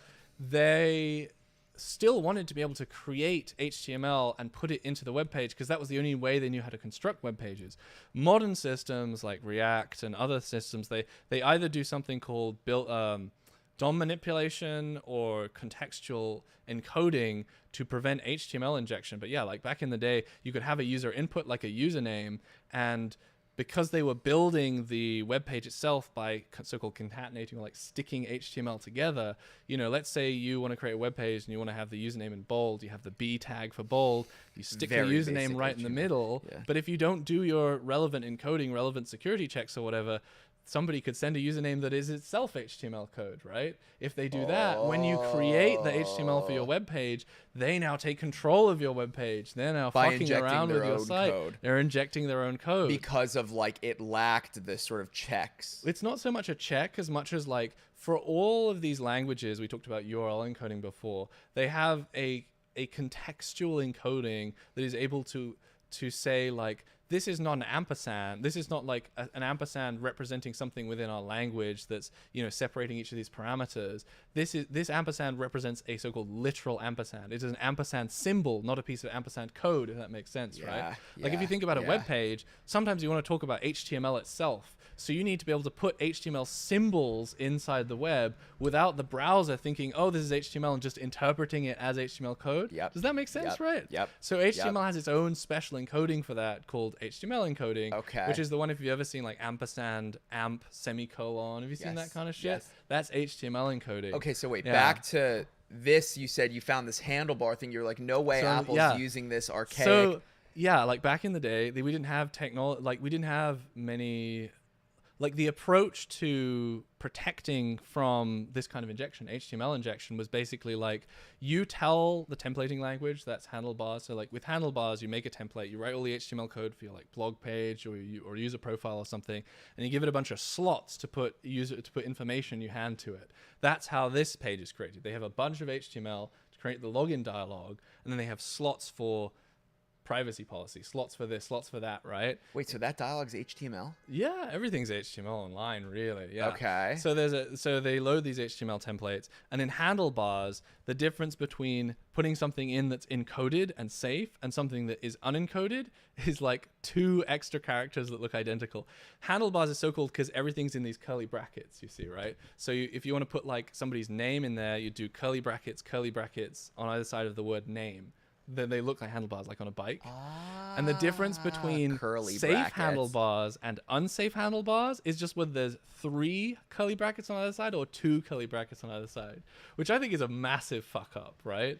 And this is not an Apple issue. This is we're talking about like systemic issues within libraries that lead to potential mistakes by programmers. We were talking like 2 days ago about the job I do at Google, which is we design programming systems that make it more difficult to write vulnerabilities. And that's what I was saying. Like you said, how do you make a programming system that doesn't have a vulnerability in it, that makes it more difficult to write a vulnerability? That's one of those things, right? When you are doing this unsafe operation of just putting HTML right into the page, you should have to do something that makes it obvious to you, because no program is going to look at 3 handlebars versus 2 handlebars and go, oh, obviously the 3 handlebars is dangerous, right? It's like having, you know, some industrial machine without one of those like caps you have to flip up to like press the self-destruct button.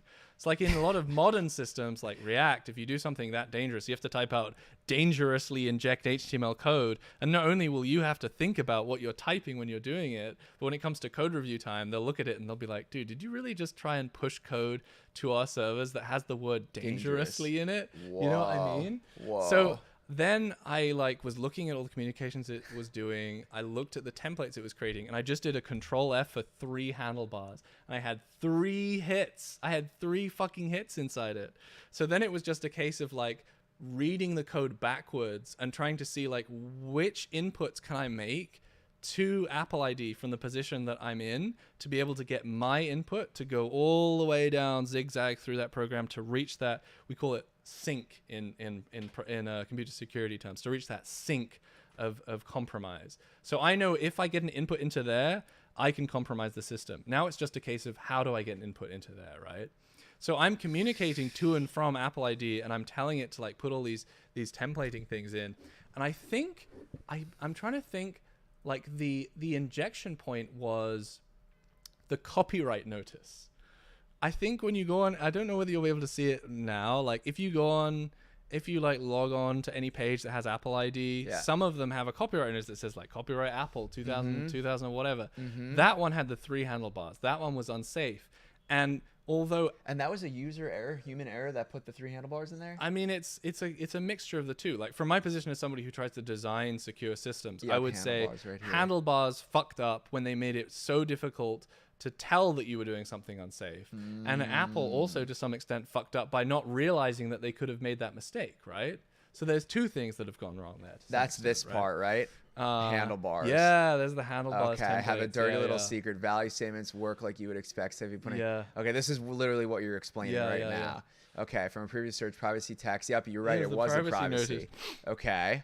So that had the triple handlebar. So Or iCloud triple- itself was not sending a privacy notice. It doesn't need to do it because it's owned by the same corporation, right? You don't need to have a second one in the page. It would be redundant. Right. But so I had to like look through the code, see how I could trigger showing a privacy notice. And I found some code. There's this communication method we discussed before. You basically give it a whole bundle of extra parameters to build out the page, like the logo and stuff like that. And one of those that iCloud wasn't using, but I could use, was the privacy notice.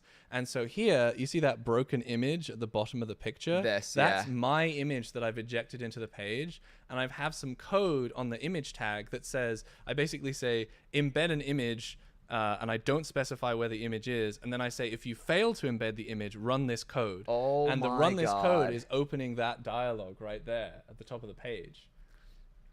Whoa. So that's the whole chain of compromise all the way down to Apple ID, like the Apple ID dialog itself. But I actually go further in the rest of the article. This is the full chain of the vulnerability. But after that, I want to, when I submit it to Apple, I want to demonstrate as much impact as possible.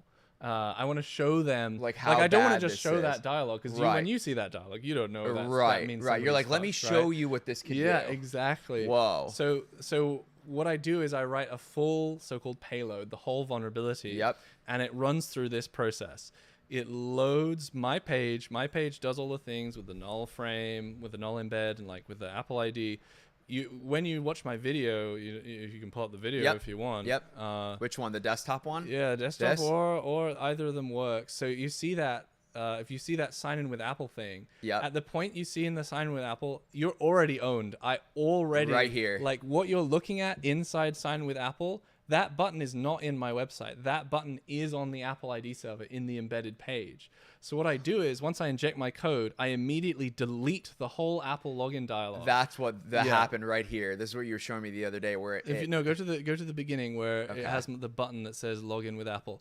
So you can't see the frame around it because I've removed it to make it trickier to understand what's going on, which is obviously fucking me up at this point. But like around, like that sign in with Apple button is not directly embedded and is not directly in my page. Like, it's not the article that I've written that I've published it to my blog. Yep. That is effectively the YouTube video inside the page. That is running on the Apple ID dialog. So once I load the page, I do all those steps to do all the compromise. My program does at least. And then I delete the whole login dialog. It'll happen right after you click it, right? Well, no, the login dialog's already gone. Like, so if I embedded the login dialog here, you would see the little cloud and you would see that. You don't see that, right? No. You know what I'm talking about? Yeah. So this has already loaded the Apple login dialog, but I've deleted it and you don't even see it because I remove it so fast. I don't know if this is making any sense. If I allowed that to load naturally, it would be like going on iCloud and you'd see the iCloud login. This whole page would load properly. Yeah, it would essentially load the username and password fields. Okay. But because my code has already taken over the page, I delete it before it even appears to the human being on the other end of the browser. Now I have full control over what doesn't look like Apple ID. So then I inject this button, and when you click this button, it opens Apple ID in a new page. But because the page I've already compromised is both on Apple ID, so the browser thinks I am Apple ID, and wait, what was the second point I was going to make? But because it's on Apple ID, right, and because I've compromised the frame, I am able to, I have a so-called reference, I have a handle, I can control this window that I've created. Now, normally you can click a link on a web page and it will open a window to iCloud, no problem, but they can't have control over iCloud, right? But in this case, I'm opening a window to Apple ID from a compromised Apple ID. I've compromised it, right? So then I immediately, once I've opened the window, I wait for the page to load, and then I inject my code into the new window. Now, you as a user, if you click play, are presented with a totally legitimate Apple.com. Apple.com firstly, and then because look what happens when you click. Yeah. This is what you're explaining to me. You click sign with Apple, it opens the new tab, but then you erase the other tab. Yeah, it's like a funny thing. Yeah, it's cool, right? Like, so one of the ways that I wanted to demonstrate like how bad it was is that I used somebody mentioned the window.opener thing before.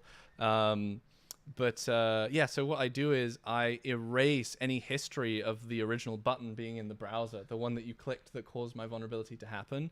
So like when you press back on the browser to try and see what the fuck did I just click, all you get is apple.com.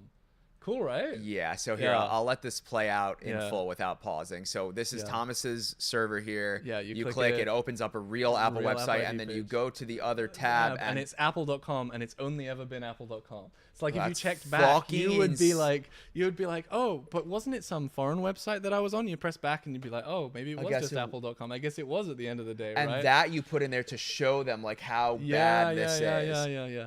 So then when it says username or password up here, that's my code running in the Apple ID login page right there. It's running it in the Apple ID like client. So yeah, as I said, I run my code, you click the button, it creates a new window. I inject my code into the new window that is the Apple ID login system. And then I'm now running in the Apple ID login system. In this case, I inject some code that like takes a username and password and pops it up in a dialog, which I realize in retrospect doesn't make a lot of sense to people who aren't in the security community. But in the security community, it's kind of like a secret like handshake. It's like a way of saying, I have control of this web page now. It's almost Apple like, wouldn't open up a janky dialog like right. that. It's almost like I mean, this is a terrible analogy, but it's almost like you dressed up as a pilot and were able to hijack a plane. Yeah, pretty much, right? And I'm doing like loop the loops, and I'm like, look, I'm driving the plane. You know what I mean? I want to be doing the best fucking barrel rolls in the passenger jet to show Apple that I've fucked it up. I fucked it up for them. Yeah, basically. And that is how Thomas hacked Apple ID. Yeah, that's exactly it. Yeah. Wow. Only, what was that, a 45-minute explanation? Yeah. Wow.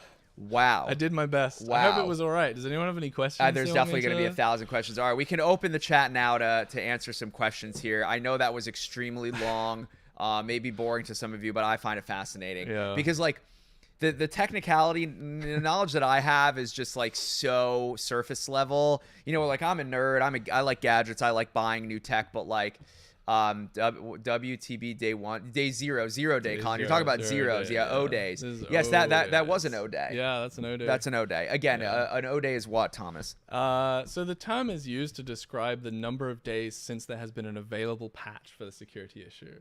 So like if you think about it, like I think it makes less sense in the modern day, but if you think about it like back in the OG hacking scenes, like where people were talking on IRC, if you dropped an O-day, you're dropping a vulnerability in a system to which there's no patch. You're on day 0, the day at which the vulnerability first becomes available. So like nobody can be patched and nobody can defend themselves against that issue. That's why it's called an O-day. Yeah. Okay. I always read it as 0 day. Yeah. Just it makes me want to fuck around, see what I can into. Just so I know I have a company, there's always some type of vulnerability. Yup. Everything. I mean, I guess like for people watching this, like I don't think they should be scared of getting hacked, but it's like everything is hackable in a sense, right? Yeah. I mean, it's like it's one of those questions that as like a hacker, as a security engineer, I'm on HackerOne. The username's same as on my Twitter. There's write-ups for other similar vulnerabilities on there. Like as a security engineer, as a hacker, you get a lot of those kind of questions. They're like, "Oh, you really worried about this? Do you use DuckDuckGo? Like, do you use a VPN? Do you do this and do that?" And I think that like being some of you start like that when you have that security interest, but then developing those security skills means not just developing the awareness of a potential for security vulnerability, but also understanding that so-called threat model, that understanding of, understanding of like relatively speaking, how important are these things? This is what you were saying before. Like in a world where any kind of vulnerability is possible, which are the vulnerabilities that I actually care about, right? Like it's not like you open the door and you're like, oh shit, I'm gonna look out for a meteorite today. That kind of thing. That's basically it, right? And like me working on your system, this is gonna sound very pompous, is the equivalent of like being hit by a meteorite for most companies, in the sense that very rarely will most companies who aren't Apple or Google have adversaries with that kind of capability and that kind of knowledge. Like I have a 10-year career in this industry that's fairly well, fairly out there. I have a visa on the basis of the fact that my knowledge is like of international standard to these United States. So, yes, sir.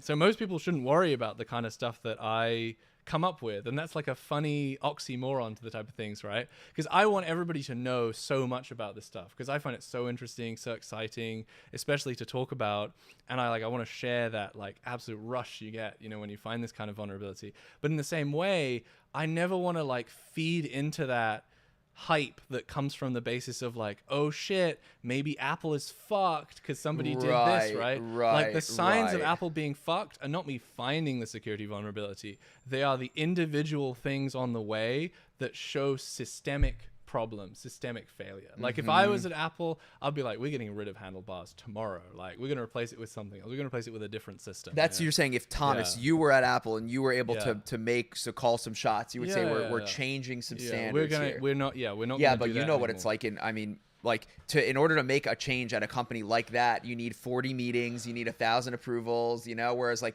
when you were the lean operation at Twitch, you were like, this is broken, I'm going to just fucking fix this. Yeah. I mean, I couldn't really talk of what it's like inside Apple, but sure. I think usually, well, you were able to maybe peer in from a client side. Yeah. I just meant in terms of like, how many meetings you have to take. That kind of stuff. Right. I don't think I looked into whether they still use handlebars, but I'm guessing they probably do. I just feel like they wouldn't have fixed it. But the thing is, like, when you get a security issue like this and you do the remediation, the fix, you're in a way specially empowered to be able to move heaven and earth, because everybody knows at that point they fucked up. And you can tell everybody, no, you're going to put it in your roadmap to fix this thing for good, or we're going to lose millions of dollars down the line. Well, right? they worked on the weekend to fix your vulnerability, but what right? I'm saying is when the guys worked on the weekend, they should have added something to the identity team's roadmap that manages the Apple ID. They should have said, like, in 6 months, you need to have removed these components that resulted in this vulnerability and replaced them with something that's less likely to do it. That's like the thing that you don't hear from regular news media that isn't written by security engineers is that the exploit, like people are like, oh, anything's hackable, right? Therefore, like, what do? You just patch the individual issue.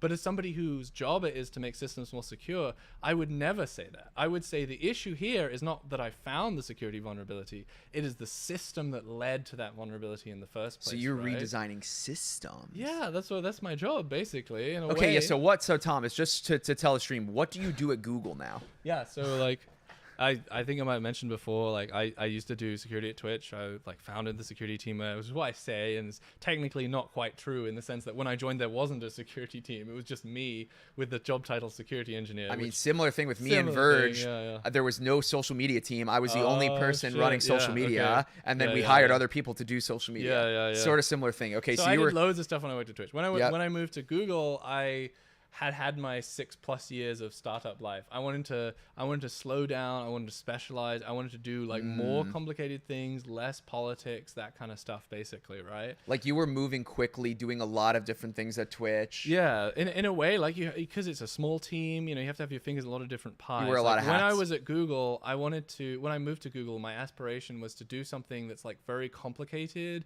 and very difficult to do at Google scale using their technology to make things more secure, if that makes any sense, right? Yep. Like at Twitch, that we have a small enough volume that potentially we can have a professional security engineer review every product we release. That's not necessarily the case at Google. Yeah, Instead, no way. It's too big. we can work on making tools that make it less likely to produce security. So you are building tools, working on tools, architecting tools at Google to make the system entirely more secure.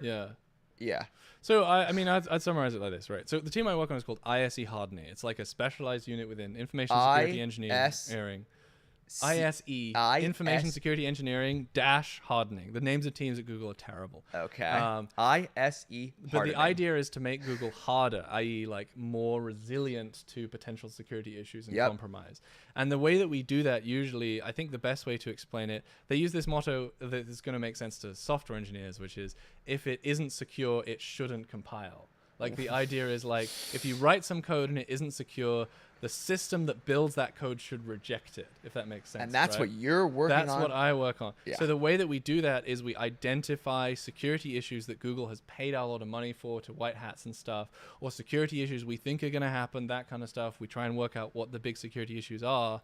Then we take a particular problem, we come up with a different way of expressing that problem that takes out the ability to be able to express the issue that leads to vulnerability. And then we, if we can, write a program to automatically rewrite all of the billions of lines of code at Google to be in the new system that we've described that can't express that particular failure. So you're building a system that checks the system for like vulnerabilities and errors. Yeah, in a way, but like the point that I'm trying to make is it's not just we're writing a check to try and see if something has gone wrong.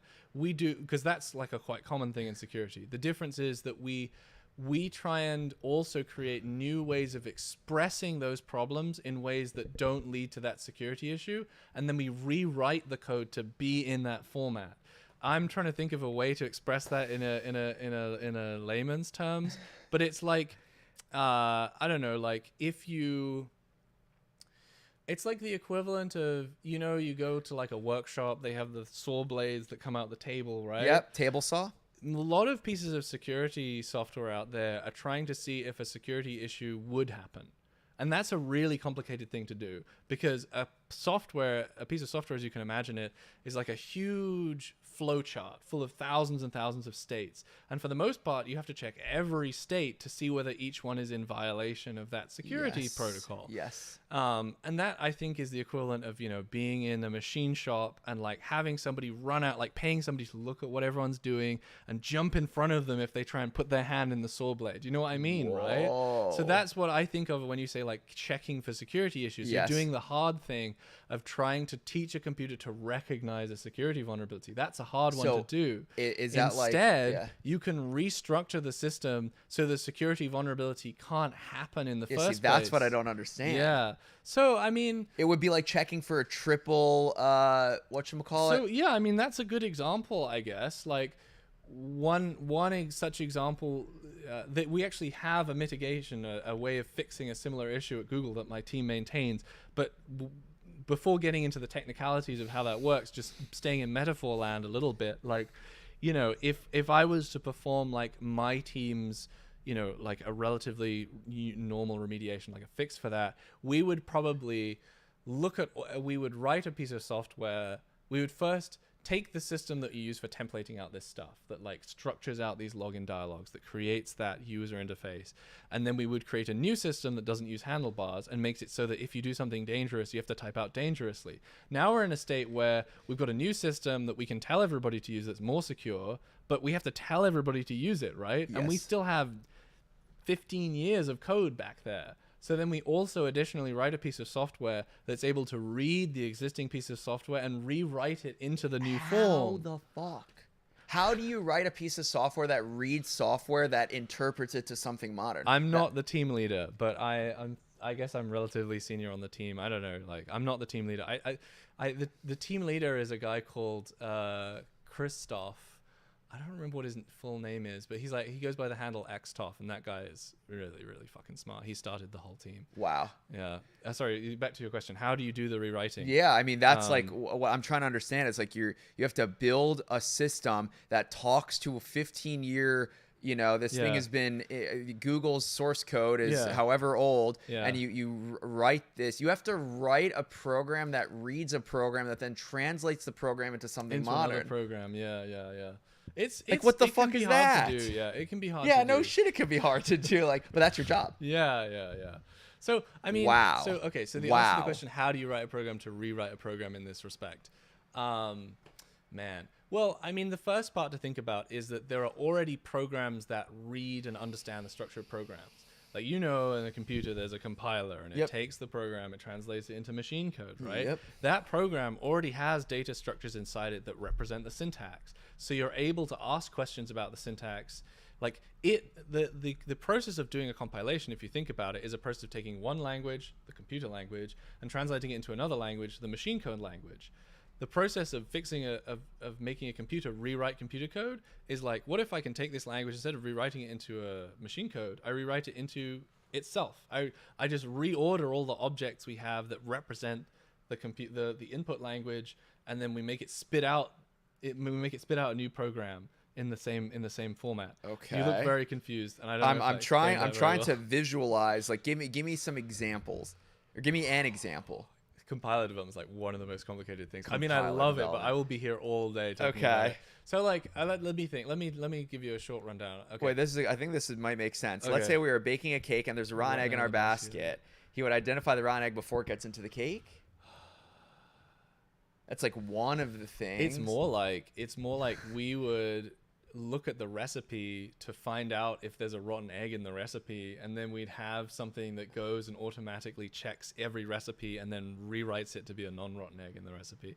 Like, that's the thing that's confusing when you try and compare it to real world stuff. You can't. Is that in software you can so easily have machines that make machines that make machines that make machines, you know what I mean? So like, to a certain extent, we have to step backwards through that process and modify the machine that makes the machine that makes the machine make it, you know, at the end of the day. Like, everything is making something else. Anyway, to go back to like, how does the process of manipulating it work? There's an easy way to explain it to software developers, but I don't think that's necessarily going to work. Sure, for start you there. here. A lot of software developers have encountered a tool that's either called a linter or a prettifier. And so like, when you write computer code, like let's say you write something in JavaScript, for example, there's lots of variations on the way you could structure it, if you think about it. So like, you can write, if you're writing a function, you know, a subroutine, like a collection of instructions that you want to do, you write function, space, name, open brackets, bunch of other stuff there. But the actual specification of the language says there can be an arbitrary number of spaces, as many spaces as you want between function and the name. But like, when someone's checking in code into, say, Google, we don't really want to accept code where somebody's accidentally put one extra space before the function, right? We'll have some program that makes sure all the cleans code it is up. in line, that cleans it up, right? That it doesn't change the way the program works, but it changes the way that it looks. It changes the way that it's expressed. It makes sure they have colons in the right place. It makes sure there's enough spaces between things, that they've capitalized stuff in the right place. It's not fixing bugs, but it means that another programmer will understand it more easily. What we do is essentially performing that process, except instead of fixing the formatting, we're rewriting parts of the program. The way that a linter works, the way that a prettifier works, is it does the first step of compilation, the parsing step, which we mentioned for URLs before. URLs are themselves a computer language, but they don't translate into machine code. They're just consumed by other computer languages. So we take this computer input, we turn it into its so-called symbolic representation called the abstract syntax tree, which is just essentially, it is a tree. It's like a flow chart, if you can imagine, of connected items that aren't directly the text, but they represent the ideas that the text represent. So an AST for a function in JavaScript would say something like, an AST is always a list of items because there's lots of like things in a program line by line or whatever. So it would say there is a function. The function is named this. The function parameters are this. The function parameters are that. These are the lines inside the function, and then each line would be its own object, and each line would say this line is adding 2 numbers. This line is setting a variable, that kind of stuff. You're not looking at the actual text. You're looking at a data structure that represents that text. That making sense so far? Yes. So you often, when you have a compiler, you have, I don't actually remember what it's called, but you'll have like a part of the compiler that's able to take this AST, this abstract representation of what a program is, and turn it back into the textual representation. So if I wrote my program, I took the AST, I had the function there, I changed in its parameters, in its configuration, I said, this function's no longer called Sam does something, and I change it to Thomas does something. I could give the printer the thing that takes the AST and turns it back into computer text into the program, that new AST, and it would construct a full program. It would turn it right back into that program, and it would have that particular thing replaced. That's essentially the act of what we're doing, except because the AST doesn't just represent text, it represents program structure. I can do a thing like I can look for a specific line, then I can replace that line with some other object. I could replace it not necessarily with I could do things beyond just saying 1 plus 2 is 2 plus 3. I could replace that whole thing with a different statement that maybe calls another function, or it I don't know what else it would do, declare a function, that kind of stuff. But you have to create that system so well and bulletproof that if it's replacing functions like that it doesn't break the whole thing even further. That is a really good point. I'd give you some points in the technical interview for that. But we don't address that necessarily using the compiler itself. The thing is that technically speaking, you can make AST constructions, high-level so-called representations of a program, where you can never generate a program that's fucked up. That's possible in theory, but almost nobody attempts to do that because the goal is not the goal, generally speaking, is to try and make it easy to compile stuff. It's not to try and make it easy to change programs. So the way that it works at Google when I do that kind of work is we have the program run, rewrite everything, and then we have a system that is able to take the changes I've made to Google and run every single test on every single product at Google all at once over the course of 2 hours, basically, and tell me if anything broke anywhere at Google as a result of my change. And at Google, they're very stringent about the way tests run. The purpose of a test is not just to make sure a function works as expected, print hello should cause hello to come up, but it is also expected that tests should test their higher level functionality. So for example, there are tests that make sure when you click on the Google interface on google.com and you type, then it pulls up a certain thing. So then that way we can automatically test that everything is functioning as expected without having to have any kind of human intervention. So yes, we can potentially fuck things up using this system, but we are able to test to see if that's the case, and we're able to compensate as a result of that. The system they use to do that is super cool as well.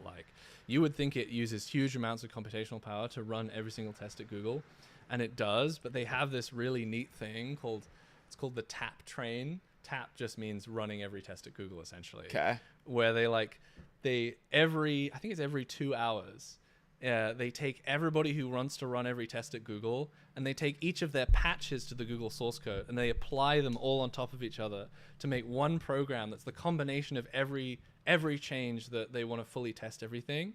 And then they run every test on this big change that has all this stuff combined, and it will probably break because at least one person's fucked up. But then what they do is they split it in half, and they combine half of them, and then they combine the other half, and one of them might be good. Then then you they know do it every one again. of those is good, and you can put that aside, and you just keep going, rerunning those tests, and then you'll know every change that has resulted in a test failure without having to run every test for every individual change. Cool, right? Yes, and that's a Yeah. system you built? No. No. That's been there for years. Got Yeah, it. Yeah. But then wait, so then you're working on building the system that does I don't understand. Now when I'm I confused. write stuff, I feed it into this system, and this system is able to tell me if I broke any program, any product, anywhere at Google as a result of my change. Okay. And so if none of the tests fail, then I'm good. I know I can submit that and change all of Google at once,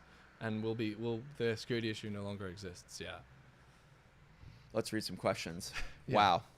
I could watch this dude explain ITGRC for 10,000 I have hours. no idea what ITGRC stands for. Information technology. Something like that. Yeah. Sorry. Nikki, what did you say before?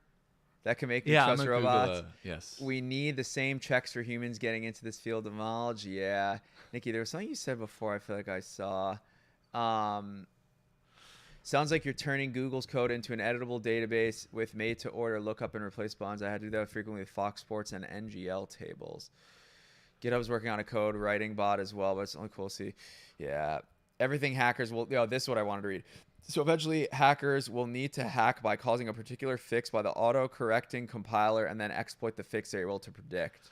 I don't think that's true, but I think... Let's see. Eventually, hackers will learn to hack by causing a particular fix. Oh... The answer to the intent of your statement is that's not true, but there are also vulnerabilities of that kind, like that aren't caused by the particular system you're thinking of.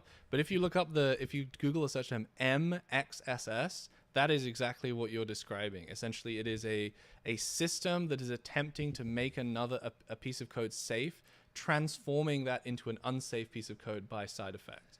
But it's not this stuff does not happen automatically at Google, usually.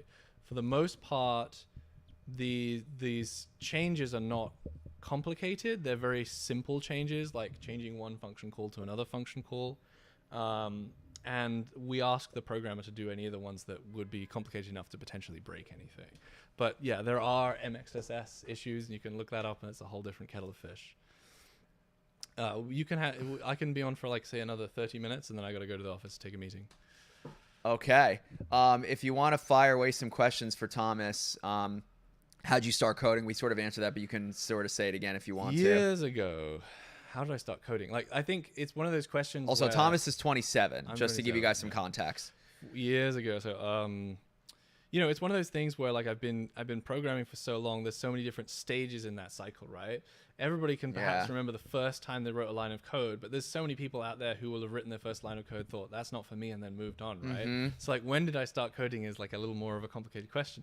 The first time I ever wrote code was my parents run a small business, and I was helping them write HTML for their website. That was the first time I ever had an interaction with code. When you were 10 years old? I was 11, I think, at the time. Wow. Yeah. Wow. But I was shit at it. I don't want to say I was a genius or anything. I didn't know what the fuck I was doing. Half of the things I was doing was just copy and pasting word art, That was the first code I ever wrote. But the first time I really wrote anything significant, back in the day, when I was 16, I won this national programming thing, and my friends were all way smarter than me, so I didn't know I was good at programming, but I won this prize for it, for building a thing where you could have this user interface that showed you on a map where your train was in the UK based on linear interpolation, on Google Maps back in the Web 2.0 era.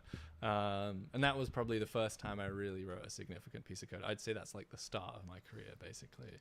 Wow, this is a deep cut. Do you remember the show Doug? I have not He does look like Roger from Doug, yes. As a systems engineer, this is the most interesting interview ever. Thank you, bye, Kitty. Thoughts on crypto hacks recently? Will that be a persistent problem? I mean, crypto hacks, when people are there's the big exchanges that get hacked. Yeah, I know what they're talking and then about, there's the discords that get hacked because, people are phishing and social engineering. That stuff is fascinating to me. There's so much to say there. You're not really a cryptographic. No, I'm not a cryptographer, but I've worked on the edge of the cryptosphere. I've done stuff related to it. like crypto meaning cryptocurrency, not cryptography. Yes. Sorry, for like years, I don't know how many people know this, but for the most of my career, crypto has meant cryptography to security engineers. So when Right. people say crypto, sometimes I get a little bit confused. But yeah, no, the cryptocurrency stuff is fascinating. I guess the question is, will we always have tons of like cryptocurrency vulnerabilities at the end of the day? That's a really hard question to answer. Cryptocurrency does things with computers that really just have never been done in that particular way before. And there's so much investment in it, but the core systems that cryptocurrency are based on, a lot of them are being built by people who don't have security engineering experience, but they have cryptography experience. And this comes down to like the definition and like the difference between those, because there's a difference between making a system that's cryptographically secure and easy to misuse and a system that has information theoretic security, like from the information security perspective. Like think about, I don't know if you ever tried to use PGP, for example. Wait, PGP like pretty good privacy, the encryption thing, yeah, right? encryption, like that's famous for having amazing cryptography to it, but it's really fucking hard to use and hard to use correctly, right? even for you as a security engineer. Yeah, that shit sucks. I hate it. Yeah. Because you need your key. You have to carry your key around. There's like sub keying. There's like you have to type things But into a it's terminal every time you ultra-secure, send it. isn't it? It's ultra secure in so many ways, but being ultra secure in a theoretical practice does not mean being secure in practice, because you have to have you got a lot of meat operating the computers in between, right? Yeah. And so I think you get a lot of things in cryptocurrency where theoretically, if everybody was, didn't try to hack it in ways they hadn't conceptualized, then everything's secure. But it turns out that people will do things that you don't expect. As to the question of like whether they'll continue to have major security vulnerabilities, that's a hard one. I would think so. I'm afraid. Like, it's the space does not have 15 years of security engineering behind it like Google does. Like, they're using new technologies in ways that haven't been done before. They have entirely new categories of vulnerability that have yet to been discovered. There's not a maturity to that space. And I think also there's definitely an undertone of, at least in my industry, a direct rejection of the cryptocurrency sphere. Like, a lot of people in information security think of that stuff as being like a scam and that kind of thing. And so they think like it's hard enough to find security engineers, but I think it's especially hard to hire if you're a cryptocurrency company, because a lot of people think of it as not being morally sound at the end of the day. I wouldn't go so far as to think of that myself. I personally, I had this experience where I was like I was on one of those Discords and seeing people trade NFTs, and I was like, man, these people are talking about it the same way as like when I was like in the TF2 community and people were talking about trading hats that they were really into. Yep, same thing. And then I was like, fuck, man, people should just be able to enjoy that shit at the end of the day, right? Yes, like, and not worry I know there's all this complicated shit about Ponzi schemes, cryptocurrency, or whatever. Yeah. Man, but I can't say cryptocurrency is bad when there's people genuinely just having a good time on it, right? Yeah. Like, there's obviously nuance to that, and there's like gambling elements and so on. But, if I was happy to do that back in the day, and I had so much fun doing that as a kid, I can't prevent people from doing that. So my perspective is, like, I think as a security engineer, I want to try helping people do that securely. But like the language that people in cryptocurrency use to describe security problems, like the process and things they go through are different, and there's a whole process of, like, I guess, attenuating to that space, understanding like what they're doing. I think it's going to be a while until cryptocurrency is a truly safe place to operate in general. Like, even these hardware tokens that I feel like people considered the absolute zenith of cryptocurrency security. You see articles every month about, back in 2006 I bought a hardware wallet and I forgot the password to it. Luckily, a guy with 2 hours who's an expert in hardware hacking has managed to retrieve all the tokens off it. How secure is that at the end of the day? That's not that secure, really, if you think about it, there's just so much to be discovered in cryptocurrency. That's a good answer. I personally find it fascinating, and I will touch on the moral ethical aspect, because I think that's like one of the things that you have to talk about when you're talking about security, and that is like, I think the thing you have to wrestle with in cryptocurrency is that everything is now a potentially leveraged financial asset. And the moral consequences of that are complicated, right? Like, when you buy an Apple iPhone, Apple can't take a cut every time you resell it, but you can do that with NFTs. That's right. So you can sell products of the kind that have just never been sold before, because you can sell something to somebody incredibly cheaply and just capitalized on skimming off the top of the economy continually going. And that makes so much money. I can tell you that as somebody who used to, do all these hacks in like video game communities. the majority of money that like Steam makes and Is stuff, all from like in-game I'd purchases. reckon a good third of that is just them skimming the top off people trading items with each other, because they like take, what is it, like it's not a huge fraction, it's like 10-15%. Yeah, or but when whatever. there's millions of But dollars, when there's millions of dollars, because the companies that make big money, they skim. It's the payment card operators, it's all those. Yep. That's one of the reasons why cryptocurrency is so big, because it's able to do things with finance, with making money out of a system that just haven't happened before. well, it's happened. It's just very centralized around these singular Right, companies. exactly. Where It's Fortnite is hard selling to start skins. it's hard to start a new, video game selling skins. It's hard to start a new, credit card system and do this kind of skimming, but it's much less difficult to create a derivative coin on the Ethereum blockchain. Yes. I wanted to address Colin's question. Did he answer thoughts on hacker ransoms now? Does he know about this NAS company that, so there was that that company that Lex Friedman uses for his storage, and they had a 0 day and they held the company hostage, basically saying, if you don't give us this money. Are you sure it wasn't like a ransomware attack? I think it was ransomware. So there's a difference between ransomware attack and an O-day, technically speaking. Okay. Ransomware attacks are usually either phishing attacks or end days, because End day. so like end day is anything after O-day, right? Like N, the As letter in any N? number Oh, after any. day, yeah. And no, it's N, just the letter N. N. N as in like day. N, where N can be any. Oh, integer, yes, yeah. yes. Sorry, Okay. that was me jargoning there, but yeah, I don't know whether I should clarify on that point, but yeah, those attacks are typically. They encrypted all people's drives. Yeah, so that's like a typical ransomware attack. Okay, Colin, And this so is for that you. Is like what is the like actual crux of this question? Is it moral to pay a ransom, or is it what's the question here? The question, it was just you. Do I know about the NAS company? Yeah, I think he does know. Answer thoughts on, does he know about this NAS company that got held hostage? I don't know specifically about this event, but it happens all the time, and I know about that kind of Okay. stuff happening. I don't know what the specific question is. Like, what are the ethics on paying ransoms? Is a typical one that They people found a way to understand. encrypt all users' info and give them the key if they paid in Bitcoin. So that's just a standard ransomware attack. If you Google ransomware Bitcoin, you will find thousands and thousands of companies. Okay, so I guess because Colin it wants is to know your big- thoughts. It is big money in countries that have no extradition treaty to the U.S.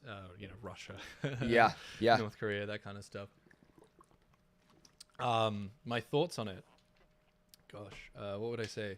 It's obviously it makes a ton of money. Yeah.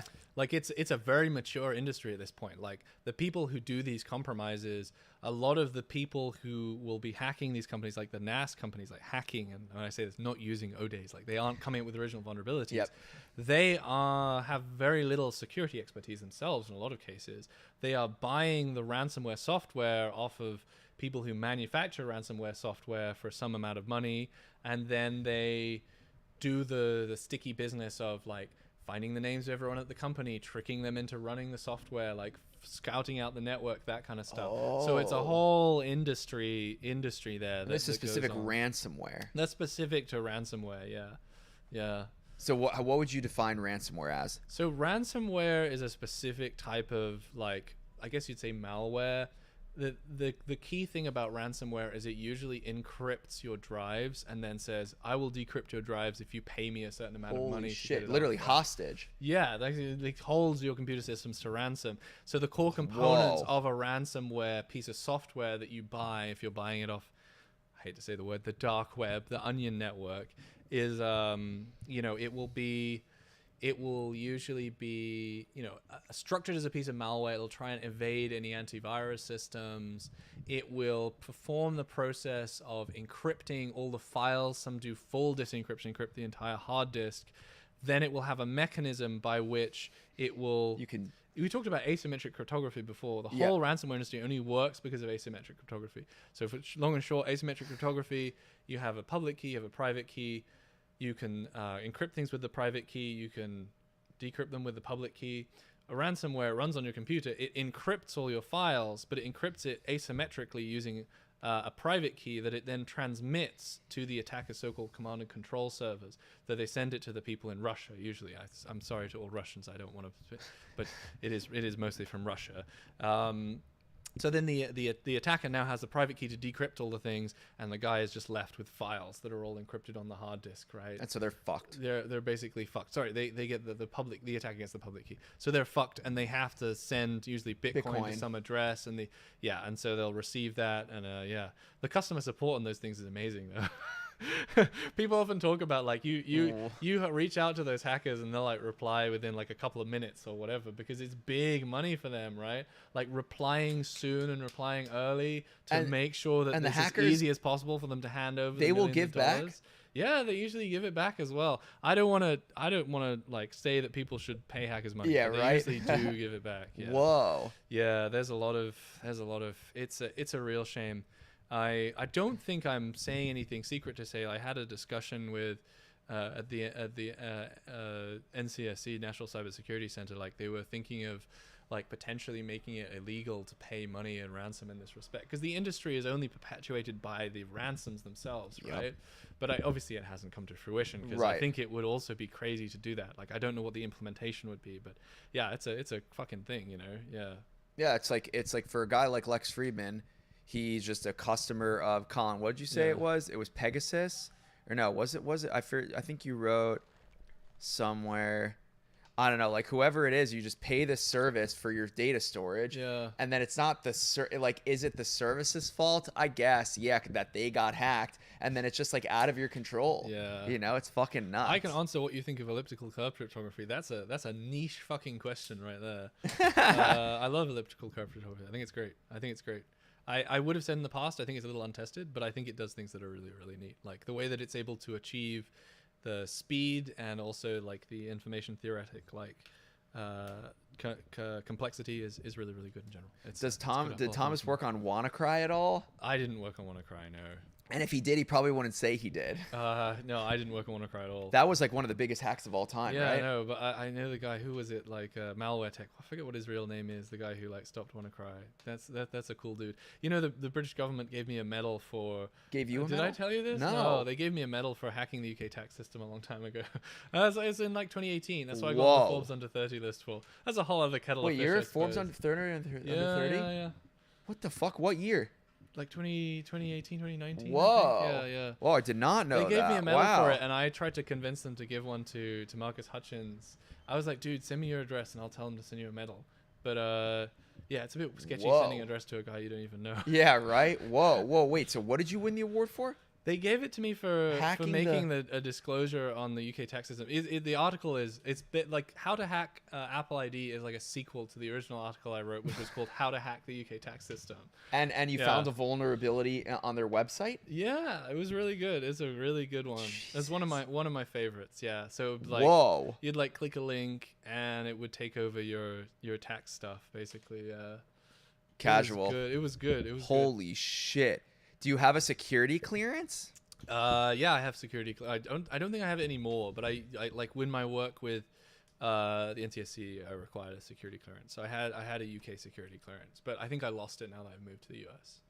Yeah, you've basically given up all of your awesome, just like the privileges of living in. Well, I guess with Brexit, you're not in the United Kingdom anymore. But we still have free healthcare. Yeah. Not in Europe, you mean? But yeah. My NAS drive was recently hacked and photos, videos are encrypted for ransomware. Any recommendations to protect yourself from this happening?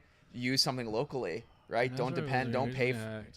Right? It's like I have my RAID here. Yeah. That's just like on my local network. I'm not paying a service to store stuff. That's a really hard question for me personally. Like it might be simple for you, but the thing is, like, I have reported vulnerabilities in NAS systems, in local NAS systems. You can Google like Zenmez Buffalo NAS. It wasn't like a steal your data kind of one. It was like a little one, but it was like a little one. If you loaded my web page, it would turn off your NAS remotely. Holy shit! Yeah, and then the thing is, it would fuck with the system because it has like one of those like flipping switches. You have to flip it on and off. The switch would be on, but the NAS would be off, and you have to physically go and intervene to turn it back on. And obviously that's a NAS that's inside a network. You can Google it. I think the disclosure is on Bug Track and how it works. It was kind of interesting. Whoa. QNAP is what it was. Yes. I don't know what QNAP is. That's the company that's what Colin was referring to. Eddie uses that. Yeah. Or I mean, as a Google employee, Google Drive is as secure as it gets, really. Like, I'm not trying to shill it, but like the problem is that like I think it's a fairly Colin. cheap solution to keep your own NAS in your own place. But yeah, I mean, you're always subject to potentially, because the companies that make these little NASs do not have the security might of Google or Amazon or anything like that. Right. You are a little bit at risk, and it's difficult to protect such things. I would say in general. So, but from the outside, like I feel like if you're like what Colin just said, if you're on my network, if you're logged into my Wi-Fi, this you can. Unfortunately, is the idea of perimeter network security, which is somewhat dead. I'm afraid the perimeter network security has died. The vulnerability that I had in Buffalo NAS is a web-based vulnerability. Your browser's inside your network. It literally loaded a web page in your browser that treated the NAS as a website, and so your browser reaches out. That's something you like, wrote. Yeah, it reaches out and turns off the NAS. And so it doesn't matter whether you have a perimeter network where nobody else can access it. Any website you load can reach out to devices in your network. Whoa. Yeah. Whoa. Verify your download sites with emails, text. Are you afraid of PLC attacks messing with the United States infrastructure? I don't know what PLC stands for. Me neither. Thomas is Sorry. goated. Yeah. Sorry. All right. What other questions do you have for Thomas? We have about 10 more minutes for Thomas. If you have a quiet place where I could take, is there a quiet place where I can take a meeting? I could stay for a little while longer. It's just my daily stand-up, you know.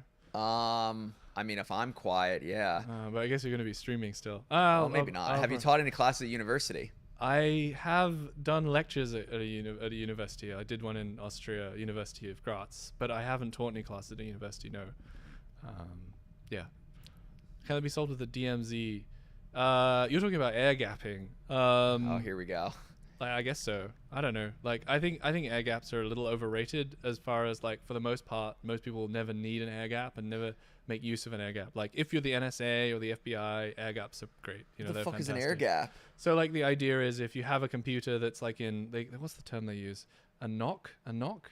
Like you basically have a special room that has all your secrets in it, all your computer, and you never connect it to the internet. You put it in a Faraday cage, and so it never has any interactions with anything else. But the problem is that it's almost impossible to exist in a world like that. Yes, If right now, yeah. If you had a DMZ, if you had air gapped your NAS, you'd have to go into another room, copy all that shit onto a fucking flash drive, and then walk out of the room. You know, It's like when people get a burner or something. Yeah, it's it's never essentially- connected to the yeah, internet. yeah. Blah blah blah blah blah. Yeah, the vault is Is how a they're physical referencing the Air firewall better Force. than a software firewall? Firstly, I think firewalls are overrated. I think like the idea that firewalls protect you from things is a holdover from like, I mean, you still need a firewall, but like firewalls are pretty trivial to get around these days because every time you make a connection, it goes through the firewall. I think that old hacking films give the impression that firewalls like the be all end all of anything. Yes. Especially They breached the firewall. Yeah, Shut yeah, it yeah. down. It's like Especially web application firewalls are absolute shite. I do not think they're good.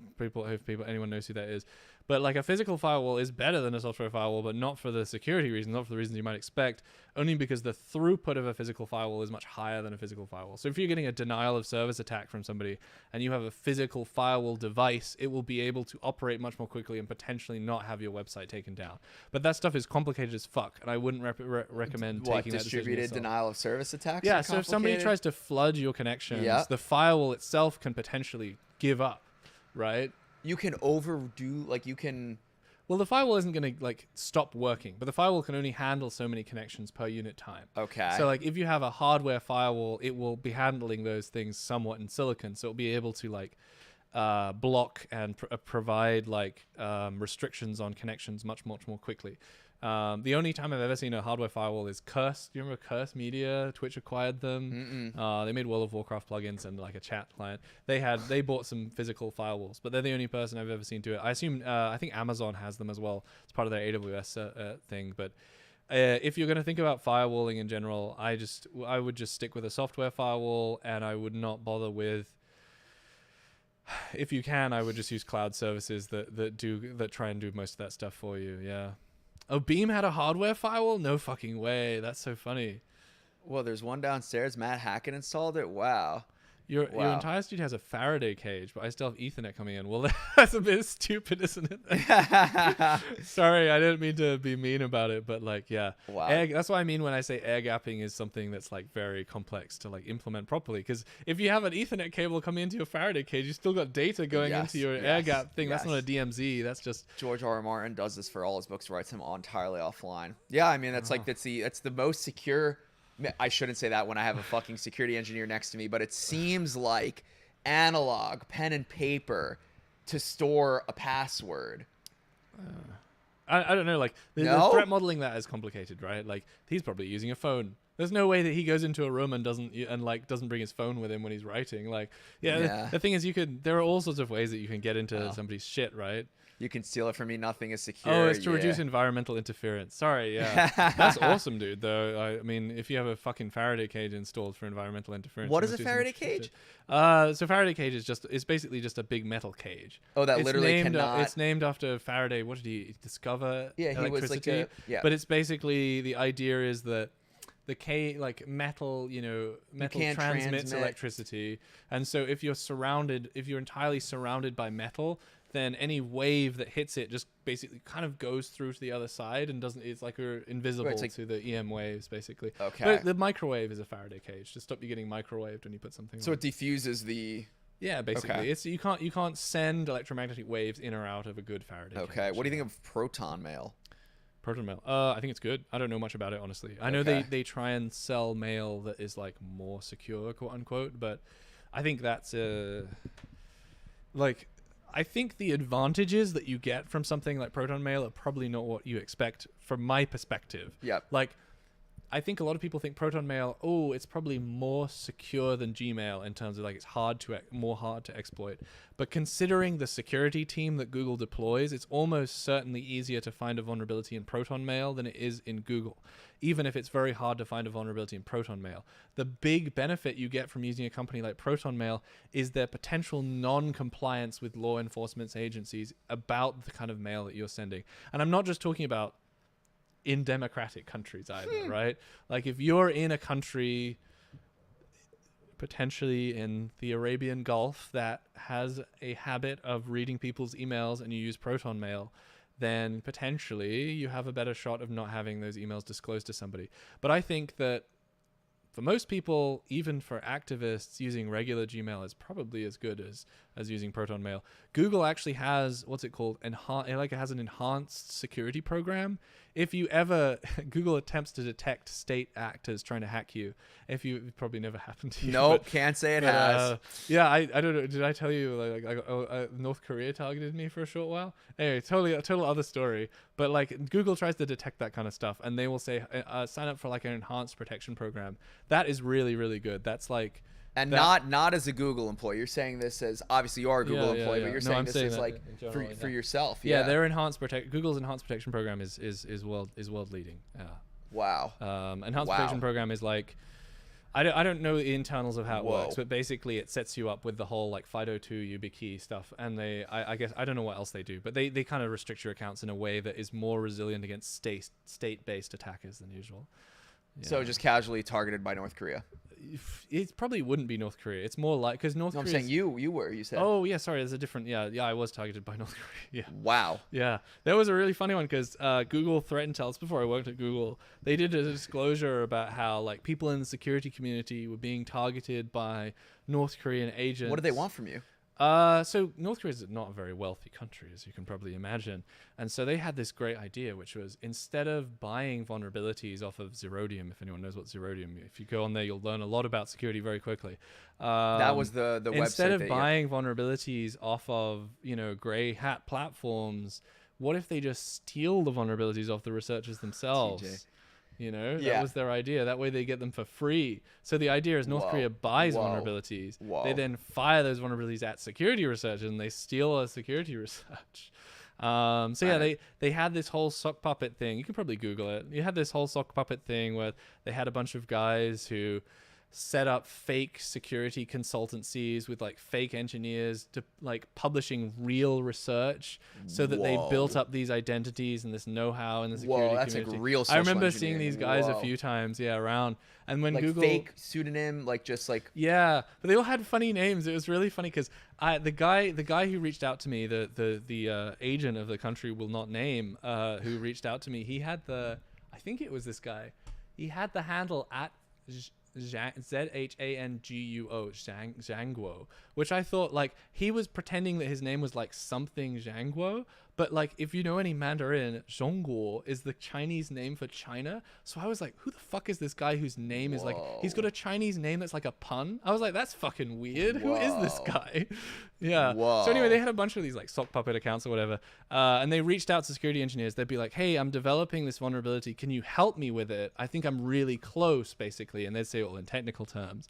And then they would send you essentially the code, the project, and you'd download it and you'd open it on your computer, and then it would own your computer, just wrap up all the vulnerabilities that you're working on, send it over to our friends in you know. When you say own your computer, you mean just like get like full take over fucking it, root take access? over it. Not I don't think it root would need. access. It wouldn't need root access to do these Okay. things. So it probably wouldn't get root access, but I don't even know.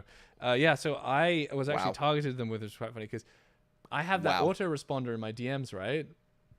The guy got stuck in my fucking autoresponder. I never accepted his DM request. After the Google Threat Intel people published the thing about, North Korea is targeting security researchers, I was like, wait a second, I think this guy tried to DM me a few weeks ago, and I looked at their thing and I was like, that's fucking weird. I'll just let that sit there. So I look in my DM requests and there he is, and he's like, I think if you search for it on Twitter, like if you search for like, I don't know, agent, if you like do, from Zemmez space agent on Twitter, you'll be able to pull up. I have a screenshot from, there's no at from, you just put the Zemmez and then space agent. It might come up with the tweet thread. Yeah, search that.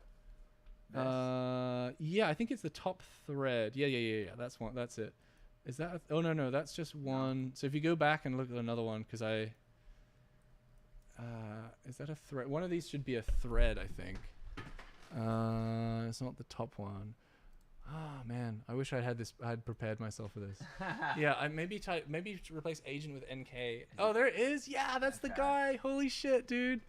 Yeah, so he like reached out, and so we talked about it before, but I have this like funny feature that I put on my Twitter profile where like every 30 days it will send you like a message, like a fake message, and it will instantly respond with the word hey. And I can't see it from my end because it's not a real message. It's like an abuse of an internal Twitter system. I saw your gift. So he thinks that I'm talking to him, this like agent, right? And that's why he's continually talking to me. And it's so funny to think like some dude, in one of their like things. A real human being behind Yeah, it? absolutely. Whoa. He's like, he saw my cute cat gif that I posted. Isn't that awesome? Dude, that's so good. That is. I think there's fucking- nobody else who could say that they've done that. Wow. They've sent a North So Korean the- agent a cat meme. So just so I understand, this North Korea tried to infiltrate your existence Like my computer. through a Twitter DM, and because you had that autoresponder on, he sort of got stuck. He got confused because Wow. it was entirely just in my DM request. I never accepted the DM request, but because I have this mechanism that like sends people a message automatically, he thought he was talking to me, but really it was just the system talking to him. So you tricked a North Korean agent. Yeah, basically. It's so Holy funny. moly! How many languages does Thomas know? Like programming languages, I guess. Yeah. Well, no, probably because you just said something in Mandarin. Oh, yeah. No, I mean, I like, I know, like, I don't really speak Mandarin, but, like, I know a few phrases here and there. But there's a lot of really great Chinese security researchers, so I try and get my pronunciation right, Okay. Like, I made a TikTok. You saw my TikTok recently. Yes. I worked so hard on getting the pronunciation right for the researcher's name. Yeah, because I just wanted to give them due respect and stuff like that. Wow. But yeah, I know English, obviously. I'm from England. I couldn't be more English. I know a little bit enough German to understand what people are saying and maybe come up with a few phrases, and I know a little bit of French. I can say some French and understand some French, and I've watched enough anime to be able to understand spoken Japanese as well. But I don't think I've ever formed a really good sentence. That's for You're sure. talking about the Titan Security Key USB NFC protection from Google?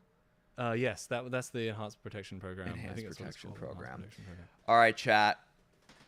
We're gonna have to wrap it up. We're gonna have to wrap it up. I gotta get to work. Yep. Thomas has a job he has to go to. This is my job. Favorite anime? It's definitely Mushishi. It's my favorite anime. What is it? Mushishi. I gotta look this up. It's What like is it? it's an interesting one. It's like about How do you spell it? Mushi, Mushishi. Yeah, Yes. yeah. It's so pretty and it's so relaxing to watch. It's like a seinen manga / anime series that's aimed at adults. A C what? And seinen is just like the Japanese word for like adult reading, basically. Not like adult as in pornographic, but adult as in like Okay. aimed at adults. Nick, And it's I'm about down. like it's about this guy this is the main character he's called Ginko, Okay. which means silver, and it's so beautiful. He like the anime is the best fucking thing. He basically walks around these beautifully rendered like rural Japanese places, solving problems with spirits. It's difficult to describe. Action? It's like suspense and adventure, I would say. Like Okay. it's like the kind of thing where he'll like go to somebody's house and like there'll be some crazy shit happening with like spirits or something like that, and in order to like solve the problem, he'll have to unravel the family's like hidden intergenerational trauma or something like that. There's some real shit in there. Never There's even heard of there's this. like one where he like deals with this family where this person is like getting really sick and they've asked him to heal this person, and he discovers that this family has like been perpetuating this person's life for the past like Whoa. 1,000 years by grafting like bits of like by grafting them like an ancient tree or something like that. And so they've just been like, and then there's like murder and intrigue and stuff in it. So it's like this guy who's like a spirit doctor, I guess, but it's set in rural Japan around like, I guess just before the Meiji period. It's really beautiful. How many seasons? I think it has 2 seasons. Oh, it's short. Yeah, it's short. Okay. Unfortunately. Oh, But only well worth a 20 watch. episodes. Yeah. Oh, okay. So it's not like a long drawn No. out, fucking. It's like, I would say it's a lot of like watching a Ghibli film, Okay. except if the Ghibli film was like targeted at adults and like about intrigue between adults and then being fucked up and like not treating people well or treating each other well. It's not all about that kind of stuff, but a lot of it is about like the way that humans have like a relationship with nature and that kind of shit. I'm super into it. I'm super into it. Well, thank you all for the kind words. Yeah. Maybe Thomas will You be want to back drop my here. like socials and stuff? here Yeah, in I case think they if wanna you do reach out and exclamation stuff? point chat, if you want to do exclamation point Thomas, I think one of the moms put it in. Let me see, Thomas, and I think I have. That's I my. have that's the website. Yeah, I sure learned a lot. I hope you guys were able to keep up with this.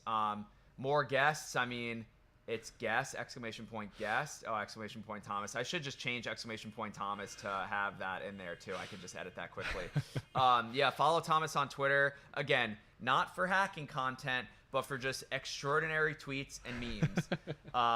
Another cozy stream. And then for all of you that can tune in at 5, I am being interviewed by the Insane Tier member Sammy on his YouTube channel. I will tweet it when we're live. Great info, very well explained. Yeah, Thomas is Thomas has a way with words. Next thing you should be Jack Coyne, Jeremy Cohn, or Danny. Ooh, that's a good idea. Will Thomas make a YouTube channel I have teaching a YouTube stuff? channel, but I'm not good at making content. Is my problem. Yeah, Thomas is good at hacking things. Yeah. And Thomas has a job at Google. Thomas is not a YouTuber. Thomas gets paid the big bucks to hack things. Great interview. Great. Thank you, Jason. Thank you, Kyle. Thank you, everyone, for joining. Thomas, if you ever want to come back, talk more security. I mean, feel free to have me on if you need me to talk about any security Sure, stuff. Yeah. sure, through Discord or whatever. Like, Yeah. it doesn't have to be in person. All right, chat. I'm clicking end stream. Love this interview. Thank you, guys. Thank you. Yes, and this will be available to replay yes, there you go. Sam says past streams to unlisted. Yup, exactly. Just joined. Yeah, Adam, you are approximately 4 hours late, but it's all good. New security correspondent, that would be awesome. Yeah, I mean, if there's ever like a big hack, then maybe Thomas, you want to come in Absolutely. 20, 30 minutes and explain. Yeah. All right, I'll see y'all later, chat. I'm clicking end stream. Goodbye. Goodbye. Adios. Thanks, everyone.